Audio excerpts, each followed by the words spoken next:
Namaste, Jai Hind and welcome to the News 18 Mega Poll of Polls. Ladies and gentlemen, it's the semi-final before the final. So many stories and of course the political course of Bharat may be determined when the results come on the 3rd of December 2023. But this is the Mega Poll of Polls where the exit pollsters will be putting their necks on the line to say who's got their nose ahead across these 5 states, Rajasthan, Madhya Pradesh, Chhattisgarh, Mizoram and of course Telangana, that is still on the verge of casting its ballot. Is it going to be a historic record turnout? And what does that mean for this brand new state of Telangana, which has seen only one party in power over the last 10 years? Is there going to be a big change? All those stories. But more importantly, it's the aggregation. What is a poll number? What's the big number you will see for each state on our screens? And this is the election news headquarters. My name is Anand Narsiman and with us this evening, through this News 18 Mega Poll of Polls, our managing editor Zakir Jacob and of course consulting editor Rahul Shivshankar. Zakir Jacob is on the magic wall, but this time a little bit of an addition. So it's the view from above and the view from down here. So Rahul and I have the bottom-up view and he has the top-down view. We're grounded. We've got our feet on the ground. Unlike him who's got his feet up. Also a good opportunity to welcome Aman Sharma, our political editor, Pallavi Ghosh, our senior editor covering the Congress party. Big stakes for the Congress party. I'll get to Pallavi in just a moment. But this is how the leaderboard is looking. Our magic wall is looking. This is the position 2018 when the last time these 5 states went to polls. The Congress had won Madhya Pradesh, but the BJP managed to wrest it back from the Congress. The Congress had won Rajasthan, big stakes battle for Ashok Gehlot there in Rajasthan. The Congress had won huge 2/3 majority in Chhattisgarh in 2018. Can Bhupesh Baghel come back for another term? And Telangana, of course, again, 88 seats, almost 90 seats, 2/3 majority there as well for the BRS. Can they come back for a 3rd term? Rahul, opening comments. Well, macro picture, let's look at what's on test. On test is the Congress party's position as the dominant national anti-BJP pole and its own standing in the India bloc as we go forward. I think that is really the baseline. For the BJP, once again, this is an hour of looking at whether the Prime Minister and the over-reliance on the Prime Minister is going to actually make that difference for them, or are they going to sorely miss projecting some important leaders in Rajasthan, in Madhya Pradesh, even in Chhattisgarh, and of course not having built that sort of second line because they've had to draft in, as you know, several of their big heavyweights to come out there and try to push them across that finish line. So those are the 3 things. And of course, which we'll get into, the 7 M's of this election. He's been obsessed with the 7 M's for a while now, but with that, let's get back to the helicopter view with my colleague Anand Narsiman. Well, I've got the top-down view. They're saying they're looking at it bottoms up, and then we also have the grassroots with Aman and Pallavi. We'll get to that. But the hard facts, the brass tacks is whether the voter will take the right stand. See, we're plugging in our shows also, ladies and gentlemen. But this is a signpost. Let's try and signpost some of the important factors. The alphabet of politics, the M Boleto with Rahul Shivshankar in just a bit. But this is what it is. It's the semi-final before the mega final. 5 states that will set the stage for 2024. 679 seats overall are up for grabs. It's a direct Congress versus BJP fight. Now, this sets the tone for BJP and the Congress, especially the Congress. In 3 states, they're fighting neck to neck, head to head. And whoever gets their nose up will also have their tail up for 2024. The impact on 83 Lok Sabha seats, although many would say that what happens in the state necessarily need not translate or behave in the same way when it comes to the center, because PM Narendra Modi has a different credibility and a different voter on their own. The thought process, Modi tujhse bair nahi, state mein jo bhi hai uski khair nahi, has been manifest many a time. Rajasthan, will it buckle a trend, a pattern which has gone nearly 2.5 decades? 18 years of anti-incumbency in Madhya Pradesh. Shivraj Singh Chauhan the last time around got booted up. The difference is very marginal, about 1 or 1.5% vote shares jumping here and there. Now, what do the pollsters say or do? We'll have to wait and watch.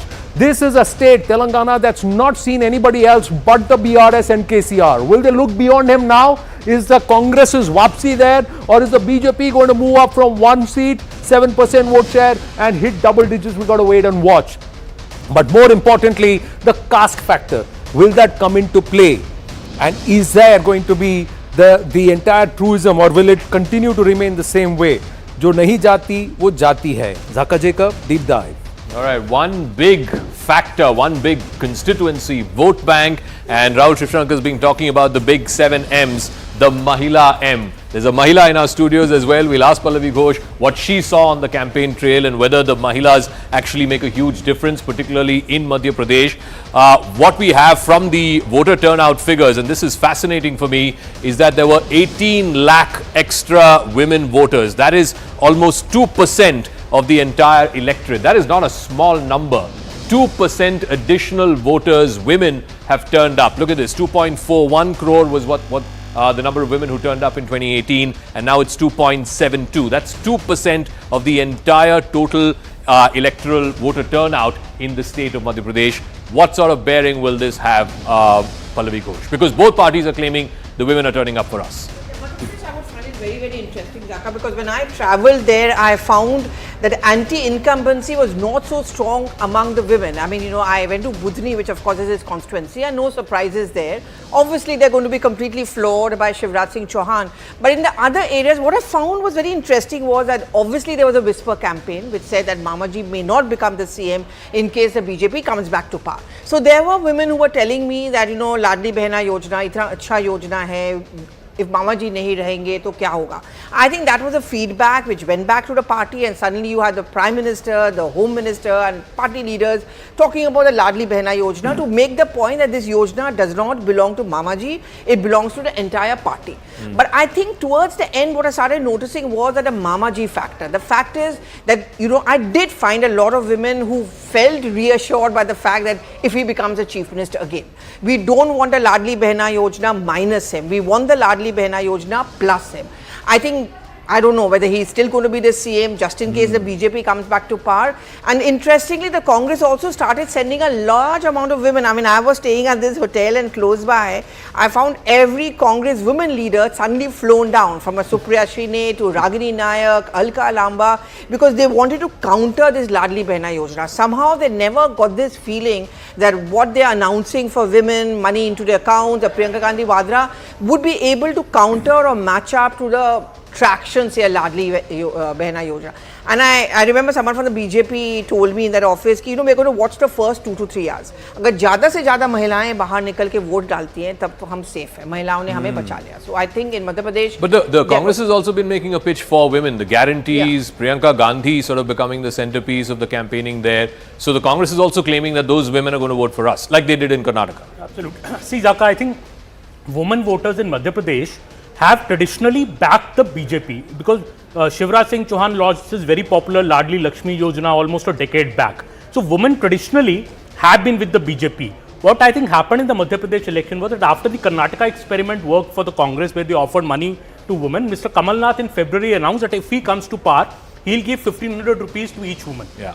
Now this happened, and this Shivraj Singh Chauhan was very quick to come up with the counter, the CM Ladli Behna Yojana. He started it with rupees 10,000. By the time of the elections, he had taken it to rupees 1,250 per month, and he has promised in the election campaign that he will ultimately take it to rupees 3,000 rupees per month. Now that's a huge promise. To give a woman 36,000 rupees a year, you know, it's I don't know how he'll handle the fiscal deficit if he comes to power and actually gives it. But I think that was a big, so when we traveled in the ground, so women said कि 1250 तो मिल रहे हैं, पर ये 3,000 भी मिलेंगे आगे जाके. So there was this, you know, kind of allurement that this money is going to increase. But tell me, sorry to interrupt you, tell me before we bring in Rahul Shivshankar and go across to our reporters, across which state did you find the Congress party fighting as a unit? As one? As one unit. Saying the national leaders, local leaders, everybody was there. See, my problem with Madhya Was it in Pradesh Rajasthan, Madhya Pradesh, Chhattisgarh, Digvijay or was it Singh- in Telangana? Digvijay Singh and Kamal Nath, the effort was showing that we were one. But I tell you that quick example, the day of that Kanya Pujan, Navami ke din, Digvijay Singh goes and gives a statement saying कि ये तो सिर्फ, you know, drama है, ये सब ढकोसला है, ये दिखावा है. Knowing very well this is something which is going to hurt the Congress party. And Shivraj Singh Chauhan incidentally gave an interview that particular day, and I remember he didn't want to talk about anything political, but when I was interviewing, suddenly he himself raked this topic up because it suits the BJP, because वहाँ पे ये धर्म, religion, आस्था, कन्या पूजन, that matters a lot. आपने उसी का मजाक उड़ाया. So I think there was a sense within the Congress party that was Digvijay Singh actually taking a vote. But the silent factor is I think is going to be the women vote. And let's be honest, the Congress actually hasn't walked the talk. Now, you mentioned that, they've come out there and they've said that, look, we're going to give guarantees, this, that, the other. But the biggest symbolic expression of that would have to mean give more seats to women. Right. So where the Congress has failed completely, it hasn't given more seats. On that note, quickly, I'm just going to up the Mahila quotient here on the News 18 mega poll of polls also. Swastika, Arunima and Payal join us. Ladies, you've traversed the length and breadth. You've been into Chhattisgarh. Arunima, what's happening there? Is Bhupesh Baghel fighting on his own? Is there support for him? Is he going to hold on? What do you think the pollsters are going to say? So the big challenger for Bhupesh Baghel, of course, is T.S. Deo, the Maharaja. In Sarguja, which is in northern part of Chhattisgarh, it is T.S. Deo's bastion. So it all depends on how well Congress party does in that area. He would want to throw his hat in the ring if the Congress manages to cross the halfway mark. But to give credit to Bhupesh Baghel, even though he has not been projected in so many words, so to say, as the next Chief Minister of Chhattisgarh if Congress is voted to power, and this is what Raman Singh underlined in his interview to me. He said, why is it that suddenly Baghel ki sarkar say the posters have started talking about collective leadership? Is it because they are not sure about Baghel? Is it because the Mahadev app and the other corruption charges are sticking to him? That is what Raman Singh's narrative was. But if you travel from Bastar is a microcosm in itself. Those 20 seats of Bastar are in a way the bellwether seats, because even though they are rural, they are as backward as you can think of in this country. The youth there is aspirational. And they are suddenly talking about growth, they're talking about employment, and they're talking about the price of rice. That's a key factor as well. Both the Congress and the BJP have promised the paddy procurement price at a higher level, 3,100 by the BJP. Baghel himself is confident that his promises, whatever direct benefit transfers he has made available to the tribals, and the general corruption allegation against the Raman Singh government also, that will ensure that he sails through.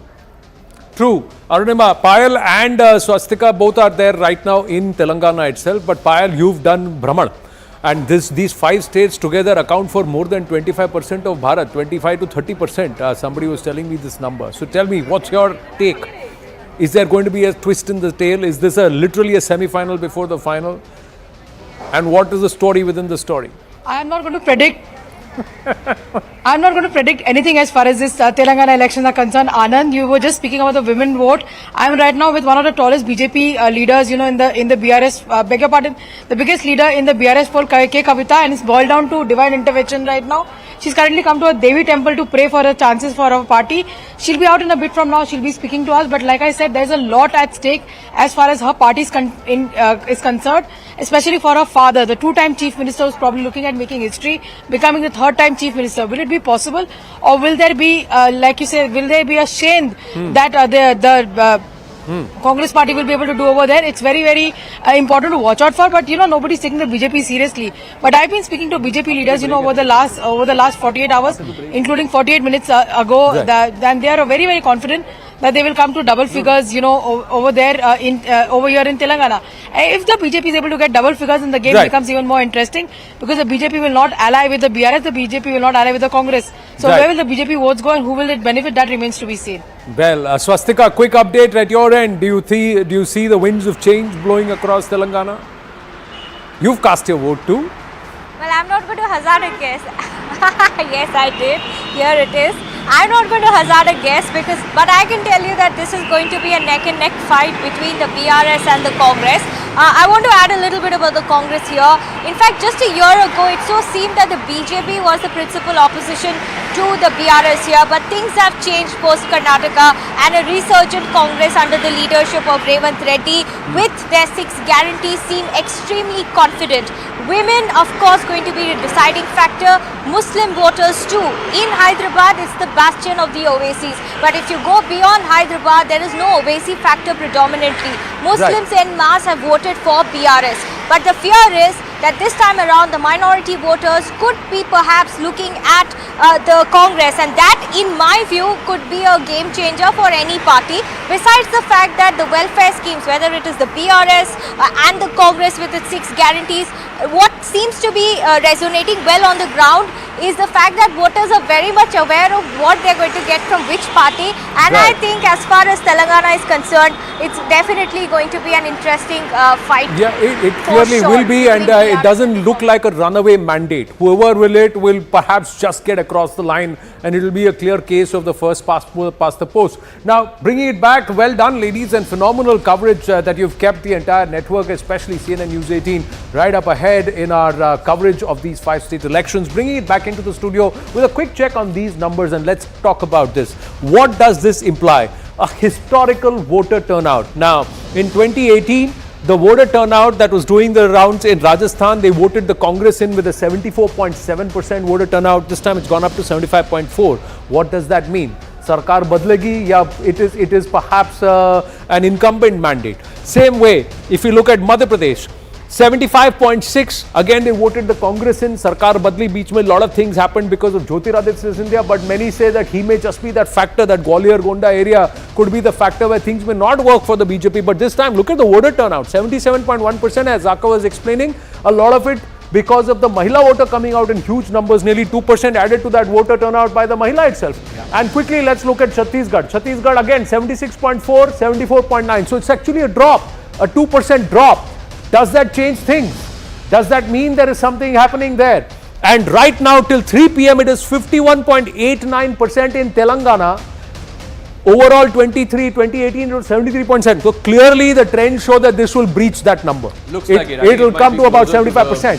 And if you look at Mizoram again, similar numbers like the last time around. So how would you people read high voter turnouts, anti-incumbency, pro-incumbency, or there is no psephological correlation between high or low turnouts and the eventual verdict on the ground. It doesn't mean that if there's a higher turnout, the chances of new voters coming in to vote out the incumbent increase. No, there is no such data.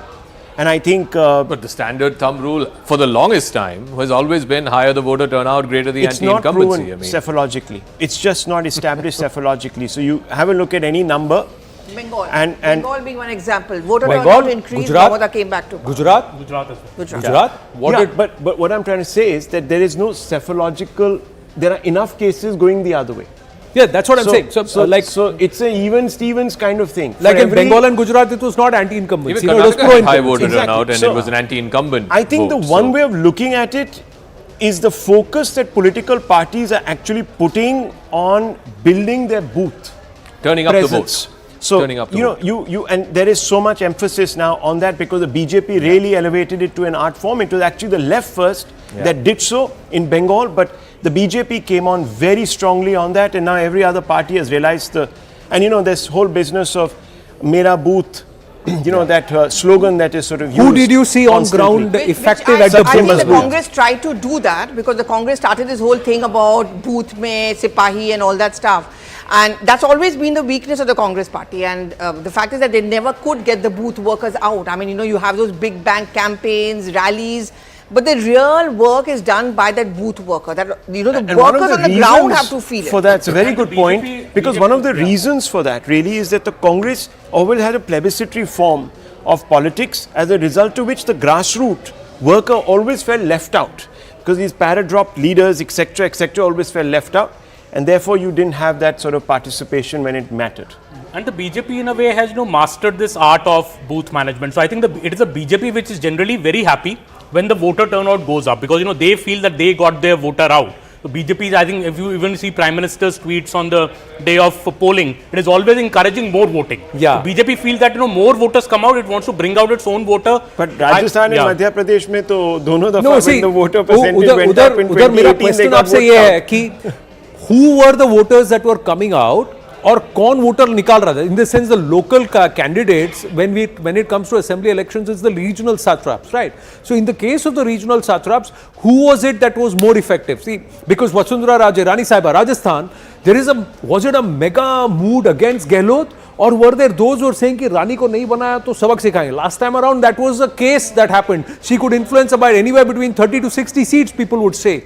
Did you see that this time around? Chhattisgarh, many would say what's happening or what people are seeing across the country doesn't mean that's what's translating on ground. So that's what I'm asking you. See, I think Rajasthan, Anand, was a simple story that there was clear anti-incumbency on the ground. Wherever you went, people were speaking about that. There were major issues against the Ashok Gehlot government, be it the paper leak issue, be it generally corruption, be it generally also this issue of, I found this undercurrent of Hindutva as well. You know, after the Kanhaiya Lal case, I saw the Kanhaiya Lal case was a few months ago, but that resonance of that case was, I found it across Rajasthan in many regions. Also, the other question you earlier asked, did they fight unitedly? In Rajasthan, there was no united front by the Congress. I think even people used to tell me कि ये जो photo op हो रहा है, we realized the facade behind it. वो भी तो नहीं हुआ photo. Photo op भी नहीं. So do you think the Gujjar vote is going to move away? Yeah, because last time from the BJP, I think the swing area in Rajasthan is going to be Eastern Rajasthan. Right. वो photo अब तो BJP में भी नहीं हुआ. वो photo अब तो बीजेपी में भी नहीं हुआ. Last time the Gujjar vote actually went away from the BJP. Yeah. So this time, because Pilot is sort of, I don't know, where he is actually in the party, where he stands in the party. I mean, there'll be a lot of talk. You guys will know better. There are two regions, Rahul. I think both in Madhya Pradesh and Rajasthan. Rajasthan, we have to look out for Eastern Rajasthan figures. Eastern Rajasthan, last time 54 seats. The BJP could only win 14 seats. That was because the Gujjars in Eastern Rajasthan thought Mr. Sachin Pilot is going to become the chief minister. In fact, if you look at the Gujjar vote, I can show that on the magic wall. The Pilot factor. There's about 20 odd seats, I think. 42 seats. In fact, the Congress won 27. The BJP was number 3. Others had 11. There were independents, BSP and so on. And much of this is in this Mewat region, you know, Ajmer, Tonk, Dausa, that belt. Some of them in southern Rajasthan as well. But 27-4. That's almost like a 7-time number. Even though the vote share difference is only about 6 or 7%, but the number of seats, the BJP getting 4 and the Congress getting 27. Zaka, you know, the other metric that you should pull out for Rajasthan is also the independents, because 20% really of the seats go to independents or others. So last time it was almost 22%. There you go. 27 of them big. won. ये सब अपना candidate खड़ा कर देते हैं ना ticket These are BSP folks. helped Gehlot. That's right. Arunima just wanted to jump in. She's outside. Yes, Arunima, quickly. So, the point that Anand, you were discussing about how much of a, cohesive unit did Congress fight like, and what about regional satraps? So, I was in Chhindwara on the day Madhya Pradesh was voting. Kamal Nath is the one who's wanting to challenge Shivraj Singh Chauhan, and there at least the Congress party, it seems, was fighting as if their life depended on it. The reason for it, in his own bastion, Kamal Nath is facing the heat from Banti Sahu. So in this time around, at least in Madhya Pradesh, in pockets that I saw, looks like Kamal Nath is trying very hard to ensure that Congress does act like a cohesive unit. Something I may not have seen in Rajasthan. I travelled there as well. Not even in Chhattisgarh. What about the BJP? What about the BJP in Madhya Pradesh? Arunima, if you could tell us, what do you believe, has the BJP been able to sort of square its own sights in Madhya Pradesh, especially in the northern area, Gwalior, etc.? So, all right. So, in Madhya Pradesh, what I noticed was that, if you're talking about the Gwalior belt, before the Scindia switch happened, Mr. Tomar was considered like this undisputed leader of that region as far as the Bharatiya Janata Party is concerned. This time around, Mr. Tomar faced a scare himself. There were these videos doing the rounds where allegations were made against his son, against his family. So, there was a lot of chatter that I heard on the day of the voting about how the Gwalior belt is going to fare, and whether this, Scindia's coming to the Bharatiya Janata Party would prove to be an advantage or a disadvantage. We would know only on the third, but in the rest of the state also, it did look like that Shivraj Singh Chauhan is the only man who's putting out his 200%, even though it is not clear whether he will be the chief ministerial face if the BJP comes back to power. But I think Scindia, both the Congress and the BJP are watching him very closely. BJP to see whether he can weave that magic. Congress because they want to take revenge. No, but the elevation for him as civil aviation minister happened because he wove the magic when those 22 breakaways the Congress wants him to fall here. The way it actually fell for the Congress, 31 out of 41 seats they won last time in this belt. That was the Scindia factor. This was the Scindia factor. And then out of this, 19 of them walked to the other side. So when they had by-elections, I believe a lot of them became ministers also.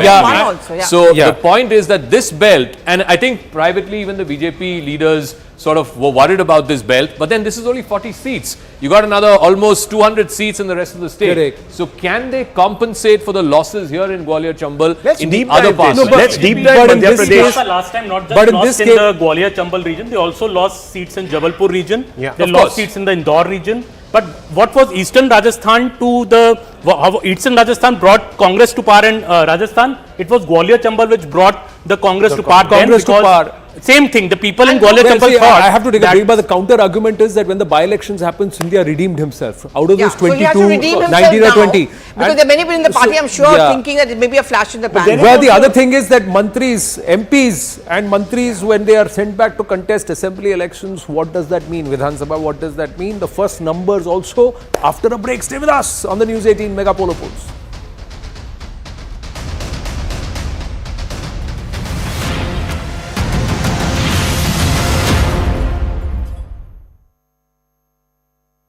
Hello. He said, why is it that suddenly Baghel ki sarkar se the posters have started talking about collective leadership? Is it because they are not sure about Baghel? Is it because the Mahadev app and the other corruption charges are sticking to him? That is what Raman Singh's narrative was. But if you travel from Bastar, Bastar is a microcosm in itself. Those 20 seats of Bastar are in a way the bellwether seats, because even though they are rural, they are as backward as you can think of in this country. The youth there is aspirational. And they are suddenly talking about growth, they're talking about employment, and they're talking about the price of rice. That's a key factor as well. Both the Congress and the BJP have promised the paddy procurement price at a higher level, 3,100 by the BJP. Baghel himself is confident that his promises, whatever direct benefit transfers he has made available to the tribals, and the general corruption allegation against the Raman Singh government also, that will ensure that he sails through. True. Arunima, Payal and Swastika both are there right now in Telangana itself. But Payal, you've done Brahman. And these 5 states together account for more than 25% of Bharat, 25 to 30%. Somebody was telling me this number. So tell me, what's your take? Is there going to be a twist in the tail? Is this literally a semi-final before the final? And what is the story within the story? I am not going to predict. I am not going to predict anything as far as this Telangana election. Women vote. I am right now with one of the tallest BJP leaders, in the BRS. Beg your pardon, the biggest leader in the BRS poll, K. Kavita, and it's boiled down to divine intervention right now. She's currently come to a Devi temple to pray for her chances for our party. She'll be out in a bit from now. She'll be speaking to us. But like I said, there's a lot at stake as far as her party is concerned, especially for her father, the 2-time chief minister, who's probably looking at making history, becoming the 3rd-time chief minister. Will it be possible, or will there be, like you say, will there be a shame that the Congress party will be able to do over there? It's very, very important to watch out for. But nobody's taking the BJP seriously. But I've been speaking to BJP leaders, over the last 48 hours, including 48 minutes ago, and they are very, very confident that they will come to double figures, over there over here in Telangana.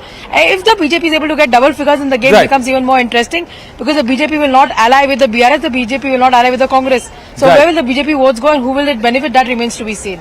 Well, Swastika, quick update at your end. Do you see the winds of change blowing across Telangana? You've cast your vote too. Well, I'm not going to hazard a guess. Yes, I did. Here it is. I'm not going to hazard a guess, but I can tell you that this is going to be a neck-and-neck fight between the BRS and the Congress. I want to add a little bit about the Congress here. In fact, just a year ago, it so seemed that the BJP was the principal opposition to the BRS here, but things have changed post-Karnataka, and a resurgent Congress under the leadership of Revanth Reddy with their 6 guarantees seem extremely confident. Women, of course, going to be a deciding factor. Muslim voters too. In Hyderabad, it's the bastion of the Owaisis. But if you go beyond Hyderabad, there is no Owaisi factor predominantly. Muslims...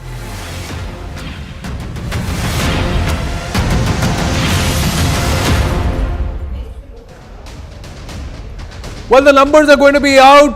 It's the deadline. The Election Commission of India has released the norms, and it said by 5:30 is when that we can put first numbers. Mind you, ladies and gentlemen, 4 of the states have already cast their ballot. So the exit pollsters already have the numbers, and we should have the first set of numbers too. Don't go by numbers that are being claimed or put around. We will put those numbers, and we will follow the guidelines of the Election Commission. We're just counting down to that last minute to be able to put to you some of the numbers that we would have here on the News 18 Mega Poll of Polls.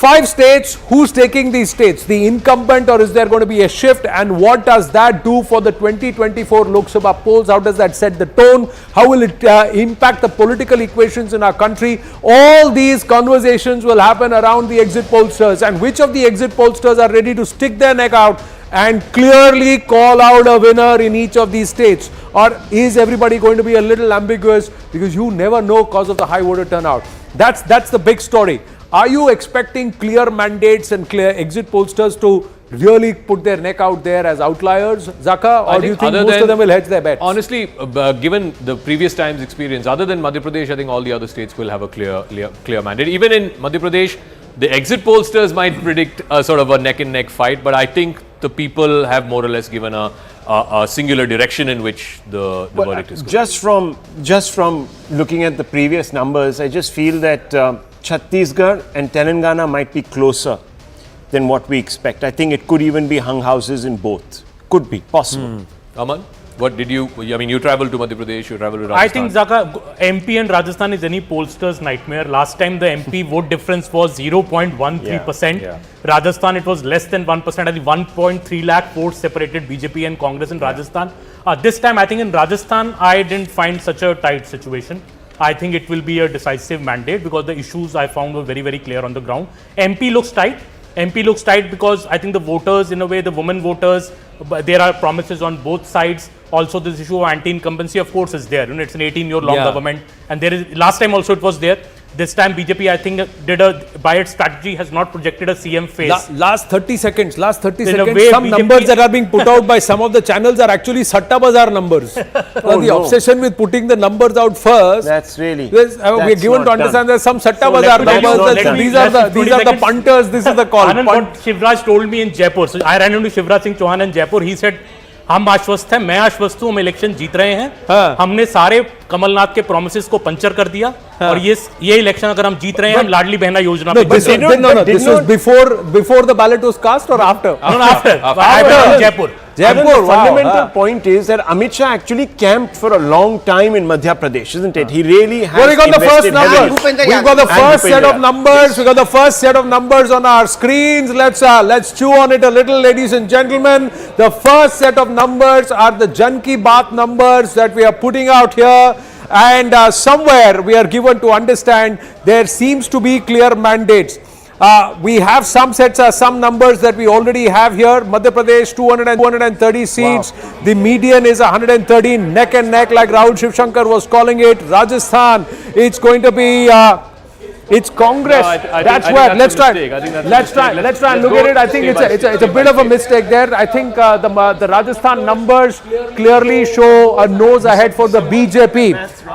Let's look at the MP Jan Ki Baat numbers. It's right here, the MP Jan Ki Baat numbers. Let's get a closer look. Come closer and let's have a look at the numbers, ladies and gentlemen.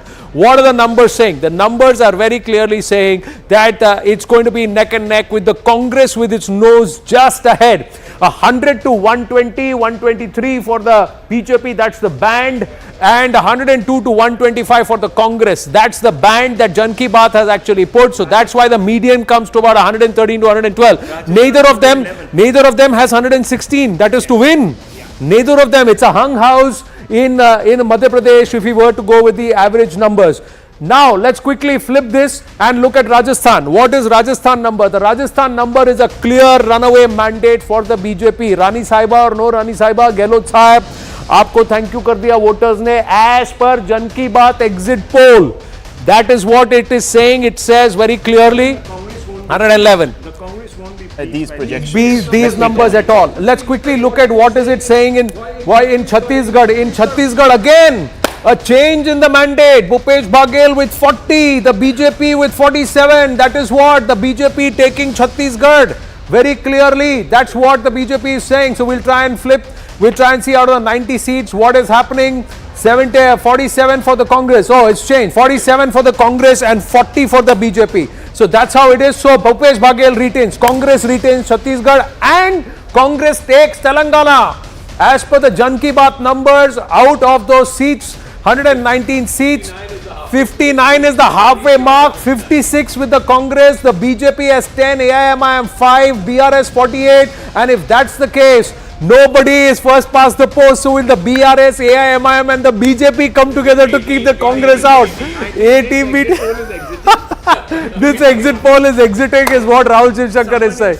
This is not calling their... Keep it really hedging their bets, or are they not calling it? Because if the BRS has to be voted out, it would be voted out overwhelmingly. Yes, that's what many think people would this say. Is going to measure up. Yeah, so that 59 or 60 is what you need to get. 60 wins. Telangana polling just ended, so it could change also. And let's quickly look at Mizoram. What are the Mizoram numbers saying? The Mizoram numbers are very clearly coming out and saying, the Jan Ki Baat numbers, that the MNF has a very clear mandate, and let's try and look at those numbers. The MNF has got about 10 to 14 seats. 15 to 25 is for the ZPM. So that's where it is. Congress not in the fray. So clearly BJP will claim that जो भी इन दोनों में से regional parties में से जीतेगा, they will eventually come into the NEDA fold. So they will come, but there is a change in government. So there is a change in the current disposition in the current government. There's a change that happens, but it is clearly, so on all states we are seeing some uthal-puthal. We are seeing, as far as the Jan Ki Baat numbers are concerned, how would you read it? Yes.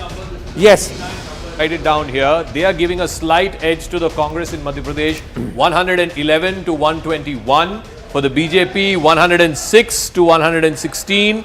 And so basically the TV9 number is going to the Congress. Slight edge. 116 is the halfway mark. The BJP also 106 to 116. But like I said, nose ahead for the Congress in Madhya Pradesh. That's the TV9 number. So Kamal Nath pushes past the post as far as those numbers are concerned. Possible? Well, I think at least a clear mandate there. Well, I think until about 2 months back, the Congress was very, very confident about Madhya Pradesh. They thought a win was theirs. I think also a bit of complacency had come in because the Congress thought that 18 years of anti-incumbency, अब हमारी बारी आ गई, हमारे पास sympathy भी है, हमारी government. Kamalnath's whole campaign was मुझे CM से मेरी government गलत तरीके से निकाल दी गई.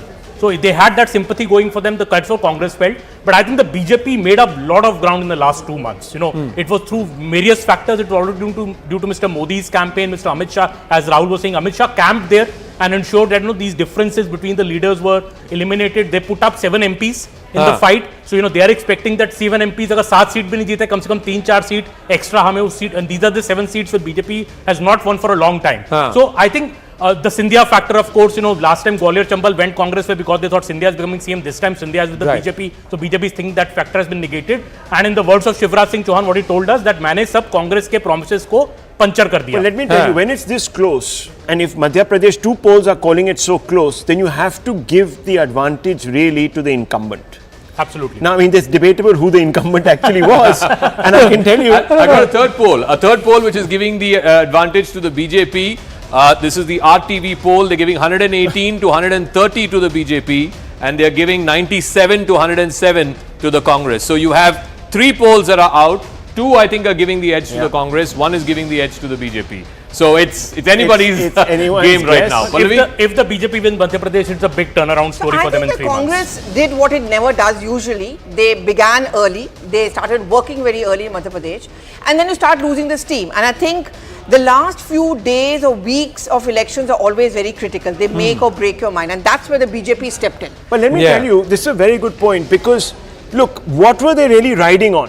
The 6 poll guarantees, right? That's what they were really riding on. They've been riding on that even in Rajasthan and Karnataka, of course, paved the way for that. Now, if they don't work here, so I've got another number for another state. This is the Axis number, a number that's closely tracked for Chhattisgarh. Axis is giving 40 to 50 for Congress. It's giving 36 to 46 to BJP. So Axis seems to suggest that the edge again to the Congress in this. A lot of resorts are going to be booked if these numbers hold across these states. And somewhere one is a little worried about which way the voter is voting. These high turnout numbers, and especially the women voters coming out, somewhere it seems to have skewed the entire matrix for a lot of pollsters. Some of the pollsters, their sample size, I would want to ask every pollster, what's the breakup of your sample? But why only women? I mean, there are many first-time voters, young youth. That's also a very important factor. Yeah. In Madhya Pradesh, Rajasthan, that's where the quota and you know all those things also start coming Right. in, Anand. So that's a No, I understand, but I'm just saying Because jobs- gender-wise, if you break jobs it, has been a problem. Yeah. So the So if you youth- look at the poll number, it's changing, and I think you should tell Yeah. our viewers this. The poll number But will there also. is a reason why, viewers, the poll numbers are changing on your screen, because it's an aggregate or a median of all the pollsters that are coming in so far. So he's sending you the individual pollster numbers here. On your screens, what's happening is the overall aggregate, the poll of polls. So what you see on your screens is the poll of poll number. What we are showing now is the PMark number from Madhya Pradesh. And the PMark number from Madhya Pradesh gives the mandate clearly to the BJP. That is what they are doing. And that's why if you see the Madhya Pradesh aggregate for the BJP has gone up to 119. You see it here. And the Rajasthan aggregate remains the same at 111. So two states right now, as per the exit pollsters aggregate, poll of polls are with the BJP. One state goes to the Congress party, that is Telangana, and one state retained by the Congress party, and that is Chhattisgarh as of now. That's the status. So PMark is giving Rajasthan, Madhya Pradesh at this point to the BJP.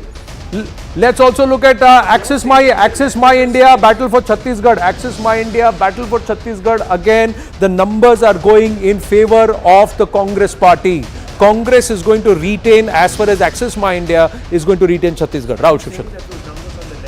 Pradesh numbers and an aggregate of at least 4 polls now. Yes. Yeah. An aggregate of at least four that's a trend pollsters line. out of 230 seats is that the mandate is with the BJP in Madhya Pradesh, and healthy mandate. 116 par hai, you win at 116, 230 seats, 115 halfway mark, 116 to win, 119 is where they are. So they are 3 clear And or Rajasthan 4 also. clear of the halfway number. Look at Rajasthan. Rajasthan also. Rajasthan, they are running away. Rajasthan, they are actually running away because it's a clear mandate. They are at least 12 seats above what is required to win. 199 is required to meet. BJP would be thrilled with these. If These this actually numbers. happens or resulted, to win MP and to win Rajasthan is huge for the BJP. These two states had But lost the last Rajasthan, time. they've No, and look very, at the very ground they are confident gaining in Also, Chhattisgarh. also I think gained. Chhattisgarh, if they are able to run the Congress close and look at the gap from last time. Yes. If they are able to bridge It's a that moral gap, victory. it will be a moral And victory. double digit in Telangana. And Telangana, they would love the house to be hung. Super confident about Chhattisgarh. They've been super confident about Chhattisgarh. I think they're banking also on the fact is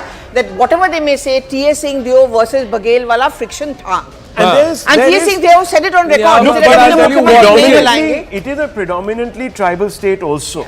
And let's not forget that there have been a huge number of problems with regards to employment generation, etc., and people not getting the benefits from what we've heard on the ground. So I don't know if that bears out, but Can we look at Chhattisgarh, Zaka, on the wall and see how different phases voted? You know, last time around, where the votes were polled, because a lot of they said corruption is not the big issue on ground. So in it is the Chhattisgarh, rate only per about quintal that is for rice that is the issue. 20 seats, the Naxal belt, which is the southern part of the state, that's what votes in the first phase, and the rest of the state, Raipur, all the urban parts, and of course the northern part of Chhattisgarh votes in the second phase. But last time around, they swept the Naxal belt, which is Bastar, and that southern belt of Chhattisgarh was out of the 20 seats. The Congress won 17 and the BJP had only 2. Again, they say generally when a state is voting in multiple phases, if in one phase the wind is going in a particular direction, it tends to go more in that direction in the second Zaka, phase. the psephological We'll have to point wait here, and see. Chhattisgarh, the plains region, has the most number of swing seats. Yeah. So over 4 elections, 30% of those of the seats were won by less than 5% margin. Correct. So it's that area, if you just focus on it, maybe the central part of Chhattisgarh, the plains region, you look at the margins there. This particular belt, Yes. this is just off the outskirts of Raipur. If you're going further north, this has always been hotly contested. The BJP still managed to hold on, even though it was a rout last time around. The BJP still managed to hold on to about a dozen seats there. If you go back to 2013, and I'm going to just show you the difference in the map, the coloring of the map between 2018 and 2013. Look at this. The Congress, it was almost like a mirror image. The Congress getting a few dozen seats in the northern part, and the BJP sort of completely running riot there. 41 out of the 70 seats they won. The Congress wholly had 27 out of 70. But looks like, at least from 2 polls now we have for Chhattisgarh, 46-41 is the poll of polls Now, number thing right is, now. now on the bottom of our screen, ladies and gentlemen, we are looking at 2 states which are hung, where the party which is leading, the first part, may not actually form the government. That's the scenario that we are looking at, because Chhattisgarh mein wahan कलह तो होगा 41 and 46. And that's exactly what we're looking at. And in Telangana, they need 4 more seats. The Congress needs 4 more seats, and who's going to give that to them if this stands? Now, this is an aggregate, what we are seeing on our screens. I'm going to repeat again, at least 4 pollsters out with their numbers, and this is the poll of poll numbers that you're seeing on your screens. So this is the overall mega aggregate of the pollsters who have said किसने किसको क्या दिया वो बात नहीं, but overall if you see BJP clearly taking Rajasthan and Madhya Pradesh. Where is it stuck? It's stuck with Chhattisgarh and Telangana, where although the Congress has its nose ahead, it's not past the halfway mark, it's not winning that state yet. That's what it looks like. How does that? If those numbers are sort of holding, etc., others are 0. So you have AIMM, others are 0. So how does this work out? I mean, if someone has to form the government, then BRS, BJP and AIMI. And you know, there is the Hyderabad Municipal Corporation election. Yeah. There is a template there where all of these people were trying to get together. And no, but if that were to happen, then what Rahul Gandhi said in the campaign, one is A team of the other, one is the B team of the other, that's going to come true. So I don't think, at least certainly, you know, publicly they'll get into some kind of a post-election line. Exactly, and the BJP. BJP backing the Congress is a different part, but OAC backing the Congress is also not going to happen. So I think what will probably happen if these numbers hold is that the BJP and the BRS will come together.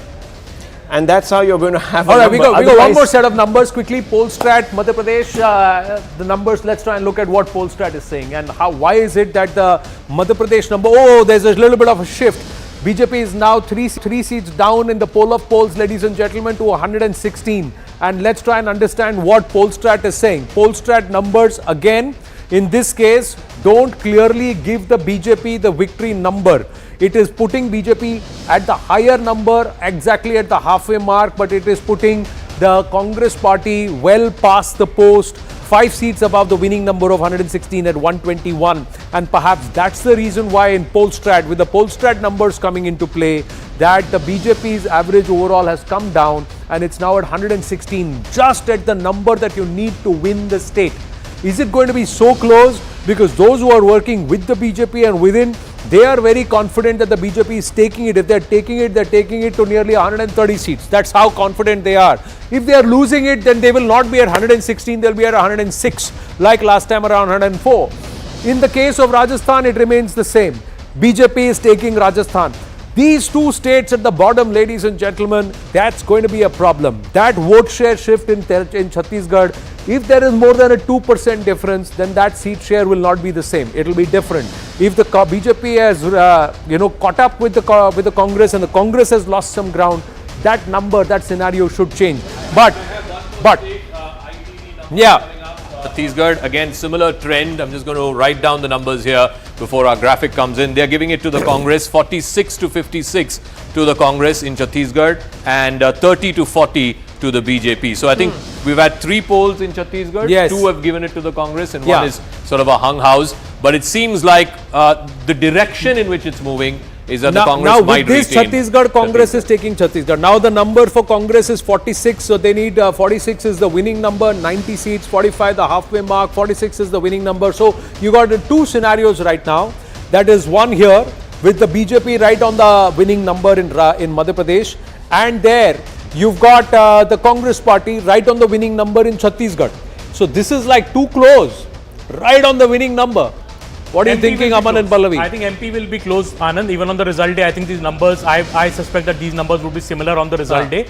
Last time, interestingly, in Madhya Pradesh, the BJP polled higher number of votes, but got lesser number of seats. Yeah. So it is that kind of a state where, predicting it is very, very difficult. But I think what has worked for the BJP in Madhya Pradesh towards the end has been this Shivraj's mega campaign. He did 165 rallies in the last 15 days, 10 rallies a day. They had Mr. Modi there. I think the promises.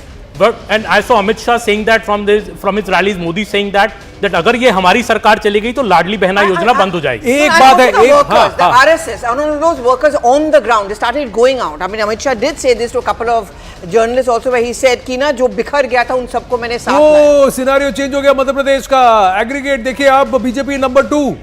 BJP number 2, Congress ahead, but 1 seat, and both of them are not there as far as forming the government. So this will keep changing, ladies and gentlemen. If you see across on the screen, and this is going to change. This is going to change. Now see how these numbers have changed here. This is critical. Rajasthan doesn't change. Congress here, Telangana, बहुत कलेश होने वाला है. It looks like it. There may be a revision here because there is still about an hour and 15 minutes before all voting closes. 6 p.m., 6:30 p.m. is when the voting will come down. But all those who are standing outside at the booth will be allowed to poll their votes. So till about 7 p.m. the polling booths in Telangana will be open, and that will make a difference. Chhattisgarh, Congress just on the winning number. Now, if there are pollsters who give BJP the mandate going forward, other pollsters, that number could change, or if Congress continues to enjoy or hold sway, that could change. But this scenario in Madhya Pradesh, neck and neck, and no one first past the post, 5 others, oh, resort politics again. Monies will come out, horse trading will happen, well, talking if these will happen. And who are these candidates? Are they BJP leaning, Congress leaning? Will make a difference. If these numbers hold now, Anand, then the Congress will have reasons to cheer. Look, Telangana, they're pulling off a stunning upset. In Chhattisgarh, they're retaining. It doesn't matter. The quality of the victory doesn't matter. The fact that you won matters. And of course, in Madhya Pradesh, well, if that number holds, they're in the driver's seat. But obviously, other factors could come into play. This is today's Chanakya. I think this is the first time we're reporting today's Chanakya number for Rajasthan. They're giving it clearly to the BJP, 112 to the BJP and 85 to the Congress, 15 to others. So I think they are very clear that there's going to be a government change as we welcome Professor Sanjay Kumar and Nalin Mehta. So the poll of polls number is changing, particularly for Madhya Pradesh. I think one thing we can fairly say is in Rajasthan, the BJP will come back to power after 5 years. And in Chhattisgarh, at least 2 out of 3 polls seem to be giving the indication that the Congress and Bhupesh Baghel will retain. Nalin first and then Professor Kumar. So I think if there's one state that the BJP has been fairly confident of in private and public conversations, it's been Rajasthan, and this has particularly been the case ever since some of the loyalists of Vasundhara Raje were given tickets and so on. So I think Rajasthan would be an expected result. Chhattisgarh, the BJP has pulled back some lost ground, because in the beginning it was looking like people traveling, they always said it was looking like a sweep for the Congress, but if it's a bit closer than that, but I think Rahul, I agree with you, a victory is a victory nonetheless, right? So the Congress would find cheer in that. Madhya Pradesh, I think, is too close to call, because I do want to say that if it is 2-all and Madhya Pradesh, it's too close to call, even a close election is a kind of a moral victory for the BJP in Madhya Pradesh after 18 years of incumbency. But Telangana, if the Congress dethrones the BRS, then that is the expansion of the southern model of the Congress. It's from the Karnataka, it goes on to Telangana. It also gives it a powerful, rich state ahead of the Lok Sabha elections. So I think that is an important one. And it also tells it perhaps that this, I don't want to use the word bravery, but welfareism. Absolutely. Some degree of welfareism works, it's connecting, and it also tells you that there is a problem, actually, because there are recipients for welfareism. But Professor Kumar, why is Madhya Pradesh, it's a big state, there are only 2 players, it's a bipolar contest. Why is it so difficult to predict? We've saw it in 2018, we're seeing it again in 2023. Numbers have changed again in Madhya Pradesh, BJP is back ahead. Why is it such a difficult state to predict, Professor Kumar? No, the numbers will keep changing, because what we are trying to do at the moment is looking at different polls and trying to take the averages. So if a poll comes now, while we are speaking, and if that poll says 129 for Congress, the numbers will again change. Correct. But that doesn't mean that what is going to happen on 3rd of December is going to change. It's not about being 2 parties or 3 parties. Predicting, because Zaka is asking why predicting elections in Madhya Pradesh is so difficult, why it's a bipolar contest. I think if you look at the vote share estimate, it's a neck-to-neck fight. And normally, generally, in a traditional way, what do you do in an exit poll or in an opinion poll? You ask the people whom you are likely to vote, for whom you have voted. You get the vote estimate, and then you convert these votes into seats. If it is a neck-to-neck fight in terms of vote share, and we know that a party can win large number of seats by small margin, and it could be the other way around. That is why it becomes so difficult to predict the seat. And look at Zaka, what happened in the last assembly election in Madhya Pradesh. BJP had more votes. ended up That with less. 41.03. That is why I think the it's density of votes in Can you particular tell us seats how can also many make an impact. seats in Madhya Pradesh are really swing seats? Nobody can say. Between, no, I'm saying in the last election. For example, How many were won the in tight tight fights contests? that we Yes. had, this is Yeah. less than 3,000 votes. There are Right. 30 seats, which Yes. is not a bad number. It's more than 10% of the overall, 30 out of 230. Yeah, that's out a- of this, the Congress won 15, the BJP won 14. So you here can also- say One of the why things I it's want that to add here, close. Zaka and Rahul, is Less that, than 1% vote share difference. One of the reasons why Madhya Pradesh is difficult to predict is that because it's got, Yeah. say, 6 different big regions, and many of them vote very differently. Oh, So, I for see. example, last time the Congress swept in 3 of them, but the BJP swept 2 of them, and in one it was neck and neck. So it's almost like 6 different state elections. So unlike And what is Rajasthan, that? Madhya Pradesh is very much more We are also uniform. seeing Madhya Pradesh these is much more cases complex. where it is too extending the conversation of what Nalinji is saying, if you look at what happened in the last Madhya Pradesh election, if you look at the aggregate, vote share were almost the same. Same. Out of the 6 region, one party is leading in 3, the other party is leading in 3. And Zaka, the data which you presented, if you look at the 30 assembly constituencies which were marginal seats, in a sense, vote share, the Less than difference of 3,000 three- votes. The margin was less 14 than goes to 3,000. one side and the 15 goes to other side. Correct. It indicates a very tight election, and my own sense is that 3rd of December we are going to have almost the repeat of 2019. Right now the scenario is 2-2. That's what it looks like. Mizoram has gone to the MNF, so that's the regional party there. Congress is not there in the fray. They will eventually go to NEDA. But let's look at the poll of polls at these numbers. As we look at these numbers, Madhya Pradesh, Mamaji is firmly there as of now. अभी तक तो pollsters अधिकांश यही कह रहे हैं कि मामा जी सरकार बना रहे हैं. He's passed the post and he's got that one extra seat. So that is important. That is important for him. The other thing that we are also seeing is that with respect to Rajasthan, the BJP is sweeping Rajasthan. So this is Madhya Pradesh poll numbers. In Rajasthan, we look at it 111. So clearly past the post and also taking it there, and the pattern continues. There is no this one Rajasthan घुमा के बदल देता है, सरकार बदल देता है, and this time also they have done it when they do it overwhelming numbers. The twist in the story, as far as the Congress, big win for it if it holds on to this number below, ladies and gentlemen, and that is 46. Let's look at Chhattisgarh. In Chhattisgarh, 45 is the halfway mark and 90 seats. 46 you win, and that's where the Congress is right now. The BJP with Raman Singh at the helm, former Chief Minister, is at 41. It is still short. Even if the others back the BJP, it is 46 and 44, neck and neck. वहाँ कुछ तो होगा. That is what everybody understands, that this is not going to be a settled state because the mandate is not as clear, as overwhelming as it was the last time around when Bhupesh Baghel came to power. The story within the story is Telangana. Because right now, ladies and gentlemen, if this stands, if this poll of polls stands on result day on the 3rd of December, nobody is forming government. Because the parties who've got the mandate cannot back each other. That's the story.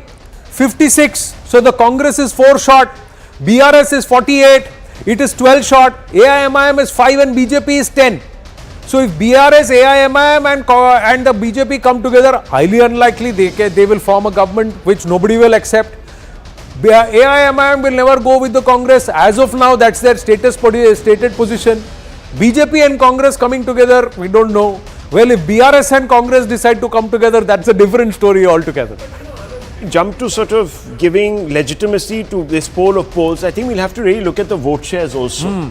Because if, as Nalin is saying, let's say in a state like Madhya Pradesh, there are so many regional variations, you'd also have to see at the micro level of where the seats or how the pattern has emerged. Because you look at a state, for example, like Rajasthan, where a huge number of seats have actually changed over time, over 3 consecutive elections, with such small margins. The vote share would be very, very important. At least the regional vote share we must need to look at. But in Telangana, you don't have empirical data. The last 2 times there has been only one party and that party has only increased its mandate. So how do you read Telangana? The story right now... In Telangana, the vote share is critical because the gap between the...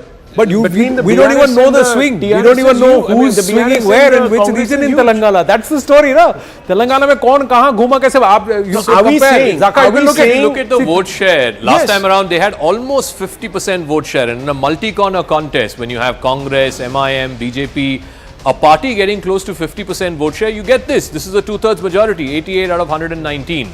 Whether they'll be able to replicate this, because if you go back to But Zaka, 2014, the Congress has never won 51 seats in Telangana. yeah, That it's means not. this is It's- going to it's be not. a In remarkable. if you go to the 2014 election, the BRS was at 63. Yeah. It only had 34% vote Yes. share. The Congress had 25, and it had 21 seats. So this vote share got up by a good 12% last election. So will the BRS fall by that margin, or will they be able to contain the fall? And again, I keep coming back to it. In a multi-cornered contest, it's much harder to predict how the seat share will, like what Professor Kumar was saying. You Yeah. can get vote shares, but seat share would be very But difficult. just going by the last election, if you can just bring that up, you look at the numbers, and I don't know if you have regional data, but if you really look at the regional variation, you'll see huge gaps between the two. So This would have to be a in this massive kind of a mandate, Rahul, anti-incumbency. you know, honestly, the Yeah. TRS, it's the rural belt, which is Yes. north of Hyderabad, That's it's right. completely swept. Nizamabad, Adilabad, Asifabad. But that's where the and here in BRS the is south supposed as to well. be strong, If you isn't look it? at Because the of the Congress, Raitu Bandhan's, it's only in this eastern part. Yeah. And Revant Reddy, who is now the state president, he comes from Malkajgiri. He's contesting one seat here and he's contesting one seat here against the chief minister. yeah. They have to win. If the Congress has to win this state, it has to win at least 2 out of these 3 regions, whether it is Yeah. south and east or that's what north I'm and saying. Can I east, add but something it has to be this, 2 Zaka, out of that- 3 regions. You're right, Rahul, that the Congress has never won this kind of a vote share in Telangana. Even in the Zaka has got the 2018 numbers. Even in 2019 in the Lok Sabha, 20%. He's got the 2019 Yeah, Lok Sabha exactly. numbers. The Congress had about He's got, 21 assembly Zaka has got the segments, 2019 Lok and Sabha BRS seat. actually increased. So if the Congress delivers It's the kind of similar. result that the exit poll is showing, that means that the Congress emerged as the one party in the voters' mind who could dethrone the BRS, which meant a lot of people will move to BJP. In the last 2-3 years, there was a lot of resurgence of BJP, So in which the has collapsed. in- Now they've all moved. No, to this. BJP's vote share has In the, never in been the more Lok than 20% Sabha, in and I think this Telangana. is a big factor. In the Lok Sabha, they had 4 MPs, the BJP from Telangana. They had almost 20% vote share, which means 1 out of 5 voters was voting for the BJP. I don't think any pollster in this election is giving BJP 20% vote share. 20%. Yeah, a lot of that it's a will go. two-horse race there. Let's Yeah. be honest. Yeah. In Telangana, it's a two-horse race, but one horse was lagging. Yeah. Is that horse really overtaking? I mean, that's going to be a phenomenal. That means that the Raitu Bandhan scheme, the number of other welfare schemes have just imploded. And maybe this, I don't know, maybe this is because many people are saying that this is KCR's last election. See, I'll tell you one thing. 2018, Could that be a reason? Just have a look at this. 2018, who slips? Who slips between 2018 and Vidhan Sabha and 2019 Lok Sabha? It's the BRS that slips about 6 to 7% vote shares between 2018 Vidhan Sabha to 2019 Lok Sabha. Who gains? The BJP gains, moves up from 7% to 19.64%. The Congress moves up by only 1%. Now in this story, if the Congress eats into the BRS's vote share, BRS slips below 40%, and the BJP holds on to even say about a significant 60 to 70% of its Lok Sabha 2019 vote share. The BJP, that's why we are seeing it come to about 10 seats, and the Congress rise to about 56 seats. I just want to quickly qualify to our for our viewers, the flanks and the bottom edge. These are the poll numbers. What you see in the center, the box, ladies and gentlemen, are each individual exit pollsters and their numbers and our own analysis. So for ki number kya hai, if you have that question, just read the left, right flanks and the bottom corners or the edges of the screen. So the edge here to my right is, or to the left of the screen is this one, is the BJP Madhya Pradesh number where they are past the post and they have got the winning number 116. To my left, here on the screen, which will be to your right, ladies and gentlemen, Rajasthan, 111. So BJP taking that too, clear mandate. As far as bottom, Telangana, it's stuck right now because Congress is falling 4 seats short. Massive gain for them, but they are falling 4 seats short. BRS slipping down 12 seats short of that 60 number, which is the winning number. Halfway number 59. 60 is the winning number. Chhattisgarh, if you look at Chhattisgarh, there, bottom edge. Chhattisgarh, Congress moving up and moving up now, clearly past the post. 45 is the halfway number, they've got 48. They are clearly in pole position as far as the exit poll of polls. Poll of poll number gives Chhattisgarh to Bhupesh Baghel and the Congress party. I'll tell That's you where one it thing, stands Anand, right now. if these numbers stand, I won't be surprised if Mr. Modi comes out or someone from the BJP comes out and says, "Ab asli panauti kaun?" All right, let's go across to Jeetu Patwari. He's a former INC MLA, he's a former minister also in the previous Kamalnath government there in 2018. Jeetu ji, अभी जो पोल of poles की नतीजे जो हैं, उसमें BJP को slight as है 116 और कांग्रेस को 111. आपकी पहली प्रतिक्रिया चाहूंगा मैं. ये कहाँ के बताया आपने, मध्य प्रदेश या राजस्थान? नहीं, ये मध्य प्रदेश का ही है. 116 बीजेपी के लिए और 111 तो कांग्रेस के लिए. ऐसा है कि जो आपने मेहनत की है उसको मैं मतलब उसके रिस्पेक्ट करता हूं, पर ये ध्यान रहे कि भारतीय जनता पार्टी ने यहाँ वोट विधायक खरीदे बेचे थे. इन्होंने वोट खरीदने के लिए लाडली बहना योजना लाया. इन्होंने इतनी अराजकता की कि मध्य प्रदेश सबसे ज्यादा कर्जदार है देश में. एक एक परिवार यातनाओं के माया जाल में फंसा है. आपका पोल थोड़ा आपको करेक्ट करना पड़ेगा. 136 सीट से 155 सीट कांग्रेस की आएगी. ये फिर से नोटेड. ये मेरा वीडियो याद रखना. आपने खुद बोला. 1 मिनट क्लियर कंप्लीट. मेरा आपसे अनुरोध है, ये मैं जो बोल रहा हूं, ये वीडियो उस दिन 3 तारीख को आप फिर से निकालना और इसी चैनल पे चलाना. मैंने कहा 136 से 155 सीट तक कांग्रेस जा सकती है. जी प्लीज क्लियर. वो हम प्ले करेंगे. आपका जो बाइट है वो हम दोबारा पर मैं आपसे अनुरोध करता हूं 136 से 155. जी क्लियर. लेकिन ये बताइए, आपने खुद अभी बोला कि लाडली बहना उन्होंने जो योजना है उन्होंने इंस्टॉल किया, उन्होंने इंट्रोड्यूस किया. वो तो पॉपुलर तो था, खासकर महिलाओं के बीच में तो लाडली बहना काफी पॉपुलर ऐसा है. 1 मिनट. ये महिलाओं को नहीं पता था कि 1,000 रुपए देंगे और 3,000 रुपए का बिजली का बिल वापस देंगे. ये महिलाओं को नहीं पता था जो किचन ऑयल 60 रुपए का था वो 160 कर दिया. ये महिलाओं को नहीं पता था कि जो गैस का सिलेंडर कोविड में आंसू खून के रो रहे थे लोग जब 1100 का था, और अभी ये सब्ज बाग दिखा रहे हैं. ये अगर इतना ही अच्छा सब था और ऐसे ही रिजल्ट आ रहे जैसे आप बता रहे हैं, तो फिर नरेंद्र मोदी का चेहरा क्यों आगे किया गया और क्यों शिवराज का चेहरा पीछे किया गया? क्या कारण है कि मुख्यमंत्री का, भारतीय जनता पार्टी में मुख्यमंत्री का चेहरा नहीं बताया गया?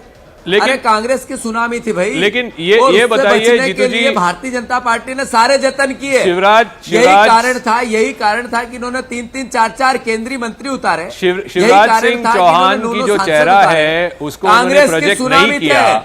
उन्होंने ये नहीं कहा कि वो मुख्यमंत्री बनेंगे दोबारा अगर बीजेपी की जीत होती है. इससे आपको नहीं लगता कि उन्होंने एंटी इनकम्बेंसी को थोड़ा बहुत मतलब उसको काउंटर किया है उन्होंने, बीजेपी ने? देखो, मैं CNN बहुत रिस्पेक्टेबल चैनल है जी. मैं ज्यादा इस भावना से कि बहस और आपके सवाल जवाब के उत्तर देने के बजाय अनुरोध करता हूं कि ये मेरा वीडियो आप संभाल के रखना. ठीक है. 135, 36 से 155 तक जाएगी कांग्रेस पार्टी. स्पष्ट ठीक है. 2/3 मेजोरिटी से आ रही है. जीतू जी, ये सब बातें घोतक थी. आप इसको उस नजरिए से देखते हैं, हम इस नजरिए से देखते हैं. आपको दोबारा हम बुलाएंगे 3 तारीख को. अगर 135 से 155 के बीच में अगर ये नंबर आ गया जैसे आप कह रहे हैं, तो प्लीज दोबारा आइएगा और CNN चैनल पे आपका इंटरव्यू करेंगे हम. बहुत बहुत धन्यवाद हमारे साथ जुड़ने के लिए. So the Congress is very confident there. I just quickly want to take our viewers through all the numbers so far. Pradeep Bhandari of Jan Ki Baat is there with us in the studio. So let me quickly walk across, ladies and gentlemen, and let's look at the numbers. So we've got C voter Chhattisgarh coming through so far, and C voter right now at this point. If you look at the edge of our screen, you would see Chhattisgarh is in the purse of the Congress party. It's coming back to it. The C voter also coming out and saying yes, that could be the case, that the Congress party could very comfortably come back into government. They've given a band there, and that band for both the BJP and the Congress party, but the Congress party clearly having the numbers if you look at the upper number. Let's stay with Chhattisgarh only, and let's look at CNX. What is CNX saying? CNX is saying 46 to 56 seats for the Congress party, 30 to 40 seats for the BJP. So yet another pollster giving the mandate in Chhattisgarh to the Congress party. Let's try and move on quickly and look at the next set of numbers that we have. Let's look at the Jan Ki Baat numbers, and Jan Ki Baat numbers for the state of Chhattisgarh itself. And in Jan Ki Baat numbers, Pradeep Bhandari is sitting with us, so we'll stay with this. 43 to 53, that's the band, and 34 to 45. So clearly, Jan Ki Baat also saying in Chhattisgarh, Bhupesh Baghel and the Congress party prevail, and this entire talk about anti-incumbency seems to be junk. Let's stay there, pause here, pause here. Before we go to Rajasthan, we'll pause and let's ask, why have you given these numbers and why is your band so big? Let's have the conversation. Anand, because in Chhattisgarh, if you see, traditionally the vote share difference between the two parties has always been roughly less than 1%. So there are significant seats where the margin of vote is less than 5,000, 3,000. Now, if you look at the entire election of Chhattisgarh, there are two belts where the BJP is doing good. That's why it's not the verdict of 2018 where it was completely wiped out, which is the belt of Bilaspur and Sarjuga. So in the phase 2, the BJP has covered up. But in phase 1 is where the Congress party is literally sweeping the phase 1 and the BJP is in single digit seats. So if you look at it, overall the Congress party is at an edge. But I do not look at it from the numbers, because if you look, even if you divide it on the basis of caste, you see ST is the majority. ST seats are going to the Congress party, but the SC seats are not being swept completely by the Congress party. There the BJP makes an edge. If you look at the OBC vote difference, there also the BJP has a higher vote share than the Congress party. So it is basically not having a face in Chhattisgarh. There was definitely an anti-incumbency, but it was not a wave of anti-incumbency which could translate into a change of government. This is where you see the band of the BJP is more than 35. Earlier it was less than 20. So if I want to sum up overall Chhattisgarh election, it is BJP having increasing because of an anti-incumbency, but not enough because Bhupesh Baghel, particularly in the rural farmers, is able to get those votes. In the women vote again is divided. So BJP is doing good in its traditional pockets, but it is not able to take a lot of swing areas which it had erstwhile done when it used to form the government. The range is bigger because if you look at Chhattisgarh election, leave apart 2013, which was a wave election, generally the margin of victory and loss has always been less than 1.5%. This is where the range So is. you said phase 1 Congress has swept it. What happened last time around? Quickly. Again, this is the Naxal belt, this is the Bastar belt. There are 20 seats there. Congress won 17 last time around and the BJP won just 2. So you're saying this will be the similar picture this time around as well? The BJP is Zaka increasing marginally, but it is not making a dent where 50% seats it's able to win or 40% seats it's able to win. So the Congress here still, if I look at it, it's more than 13 seats, 14 seats. So But it takes a Pradeep, decisive the Sarva Adivasi Samaj that had got into this election, it has had no effect on the Congress, are you saying, or it has actually? No, it has. But ultimately, if you look at it, the Bhupesh Baghel versus who was also a question. So generally in the election, it was the sentiment on the ground or the data which was reflecting, okay, yes, Bhupesh Baghel is coming, but not with the mandate in which he had come in 2018. So if you look and divide Chhattisgarh into regions, Bilaspur is a belt which BJP is doing significantly well. Last time it was completely wiped out from Bilaspur belt also. That's where it was reduced in less than 20 seats. And if you go to Sarjuga, which again is northern Chhattisgarh, there also BJP gets certain pockets. So last time it was 51 seats. Sanjay ji, concur, disagree that this could happen on ground, that there is anti-incumbency, but the BJP stands to gain, but not enough to beat the Congress party in Chhattisgarh? I think generally there is an agreement. I would agree that yes, BJP is gaining compared to 2018 assembly election. Congress will be down compared to 2018 assembly election. But at least I am not in a position to do the kind of disaggregate analysis many people are able to do, going by district based on a exit poll or an opinion poll data. I would prefer to wait for 3rd of December to come up with those detailed analysis. But yes, general agreement, BJP is on the up, Congress is down, but the gap still remains such that Congress should be able to win election in Chhattisgarh. But what are the factors at work? Let's get a sense of this. What are the factors at work in this election, Nalin? In Chhattisgarh? Yes. So in Chhattisgarh, to me, look, I think as far as Baghel is concerned, he has delivered a welfare model for the Congress, and his personal popularity is not anti-incumbency against him personally. It's against the regime overall, which is also true for Shivraj Singh Chauhan in Madhya Pradesh.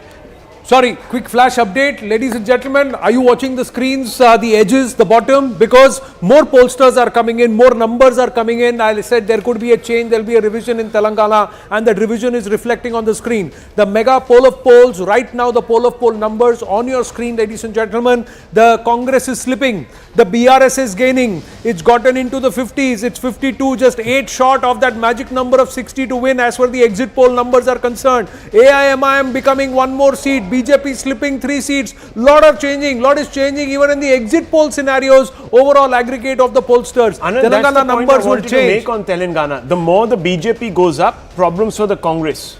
More it comes down, you see the BRS. No, it's actually, correct. So that's what we need to keep looking at. Correct. So now they are neck and neck. Congress and the BRS are neck and neck. BJP goes down, then the BRS continues to increase, and Congress also is a steady not board. very But convinced if about BJP the goes up, Telangana Congress number. goes down. Pradeep, you did a post poll there in Telangana. Was it an easy or difficult state to predict? Because there are multiple players. So if you look at our numbers in Telangana, the Jan Ki Baat poll, overall there is a sentiment of change in Telangana, but the BRS is able to hold a lot of cadre vote in North Telangana. So if you look at it, if you divide again Telangana, the districts of Warangal and neighboring districts, that is where the Congress party is literally sweeping it.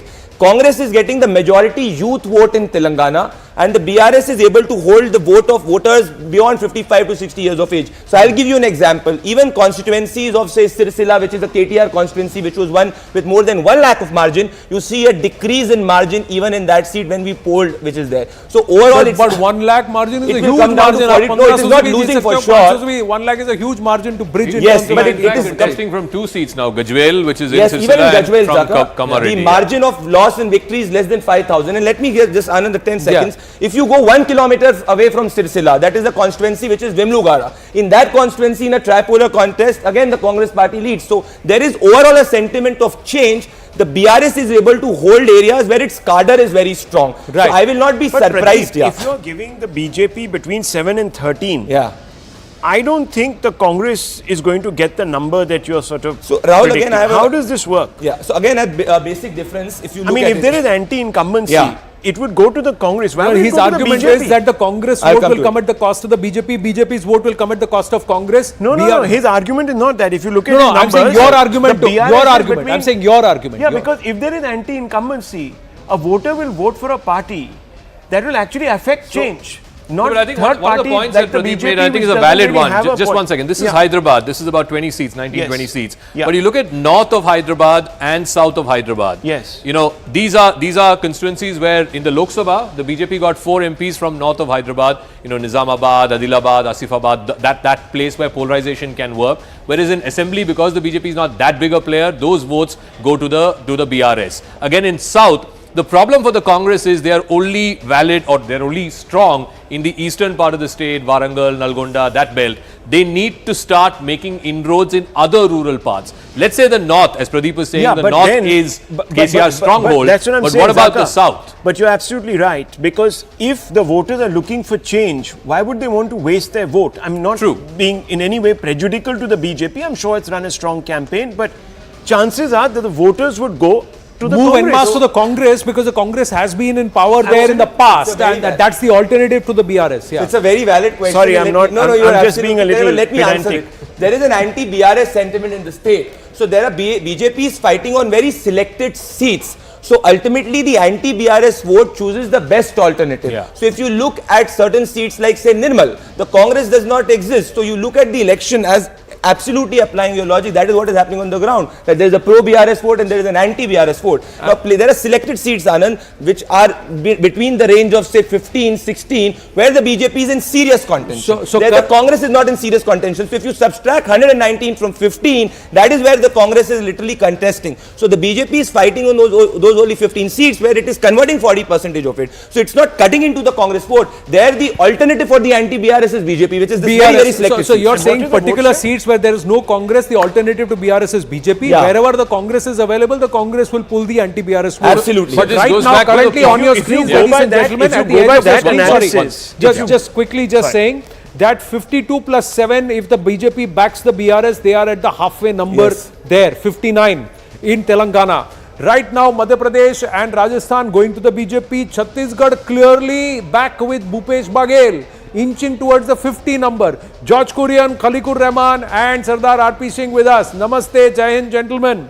Khalikur Rahman, how would you look at the exit polls so far? On our screens, we are putting the poll numbers, where it looks like 2 for BJP, 1 for Congress, and one so far is hung, Telangana, but the BRS may just go through irrespective of, because it can choose between the BJP and the AIMIM there. Yes.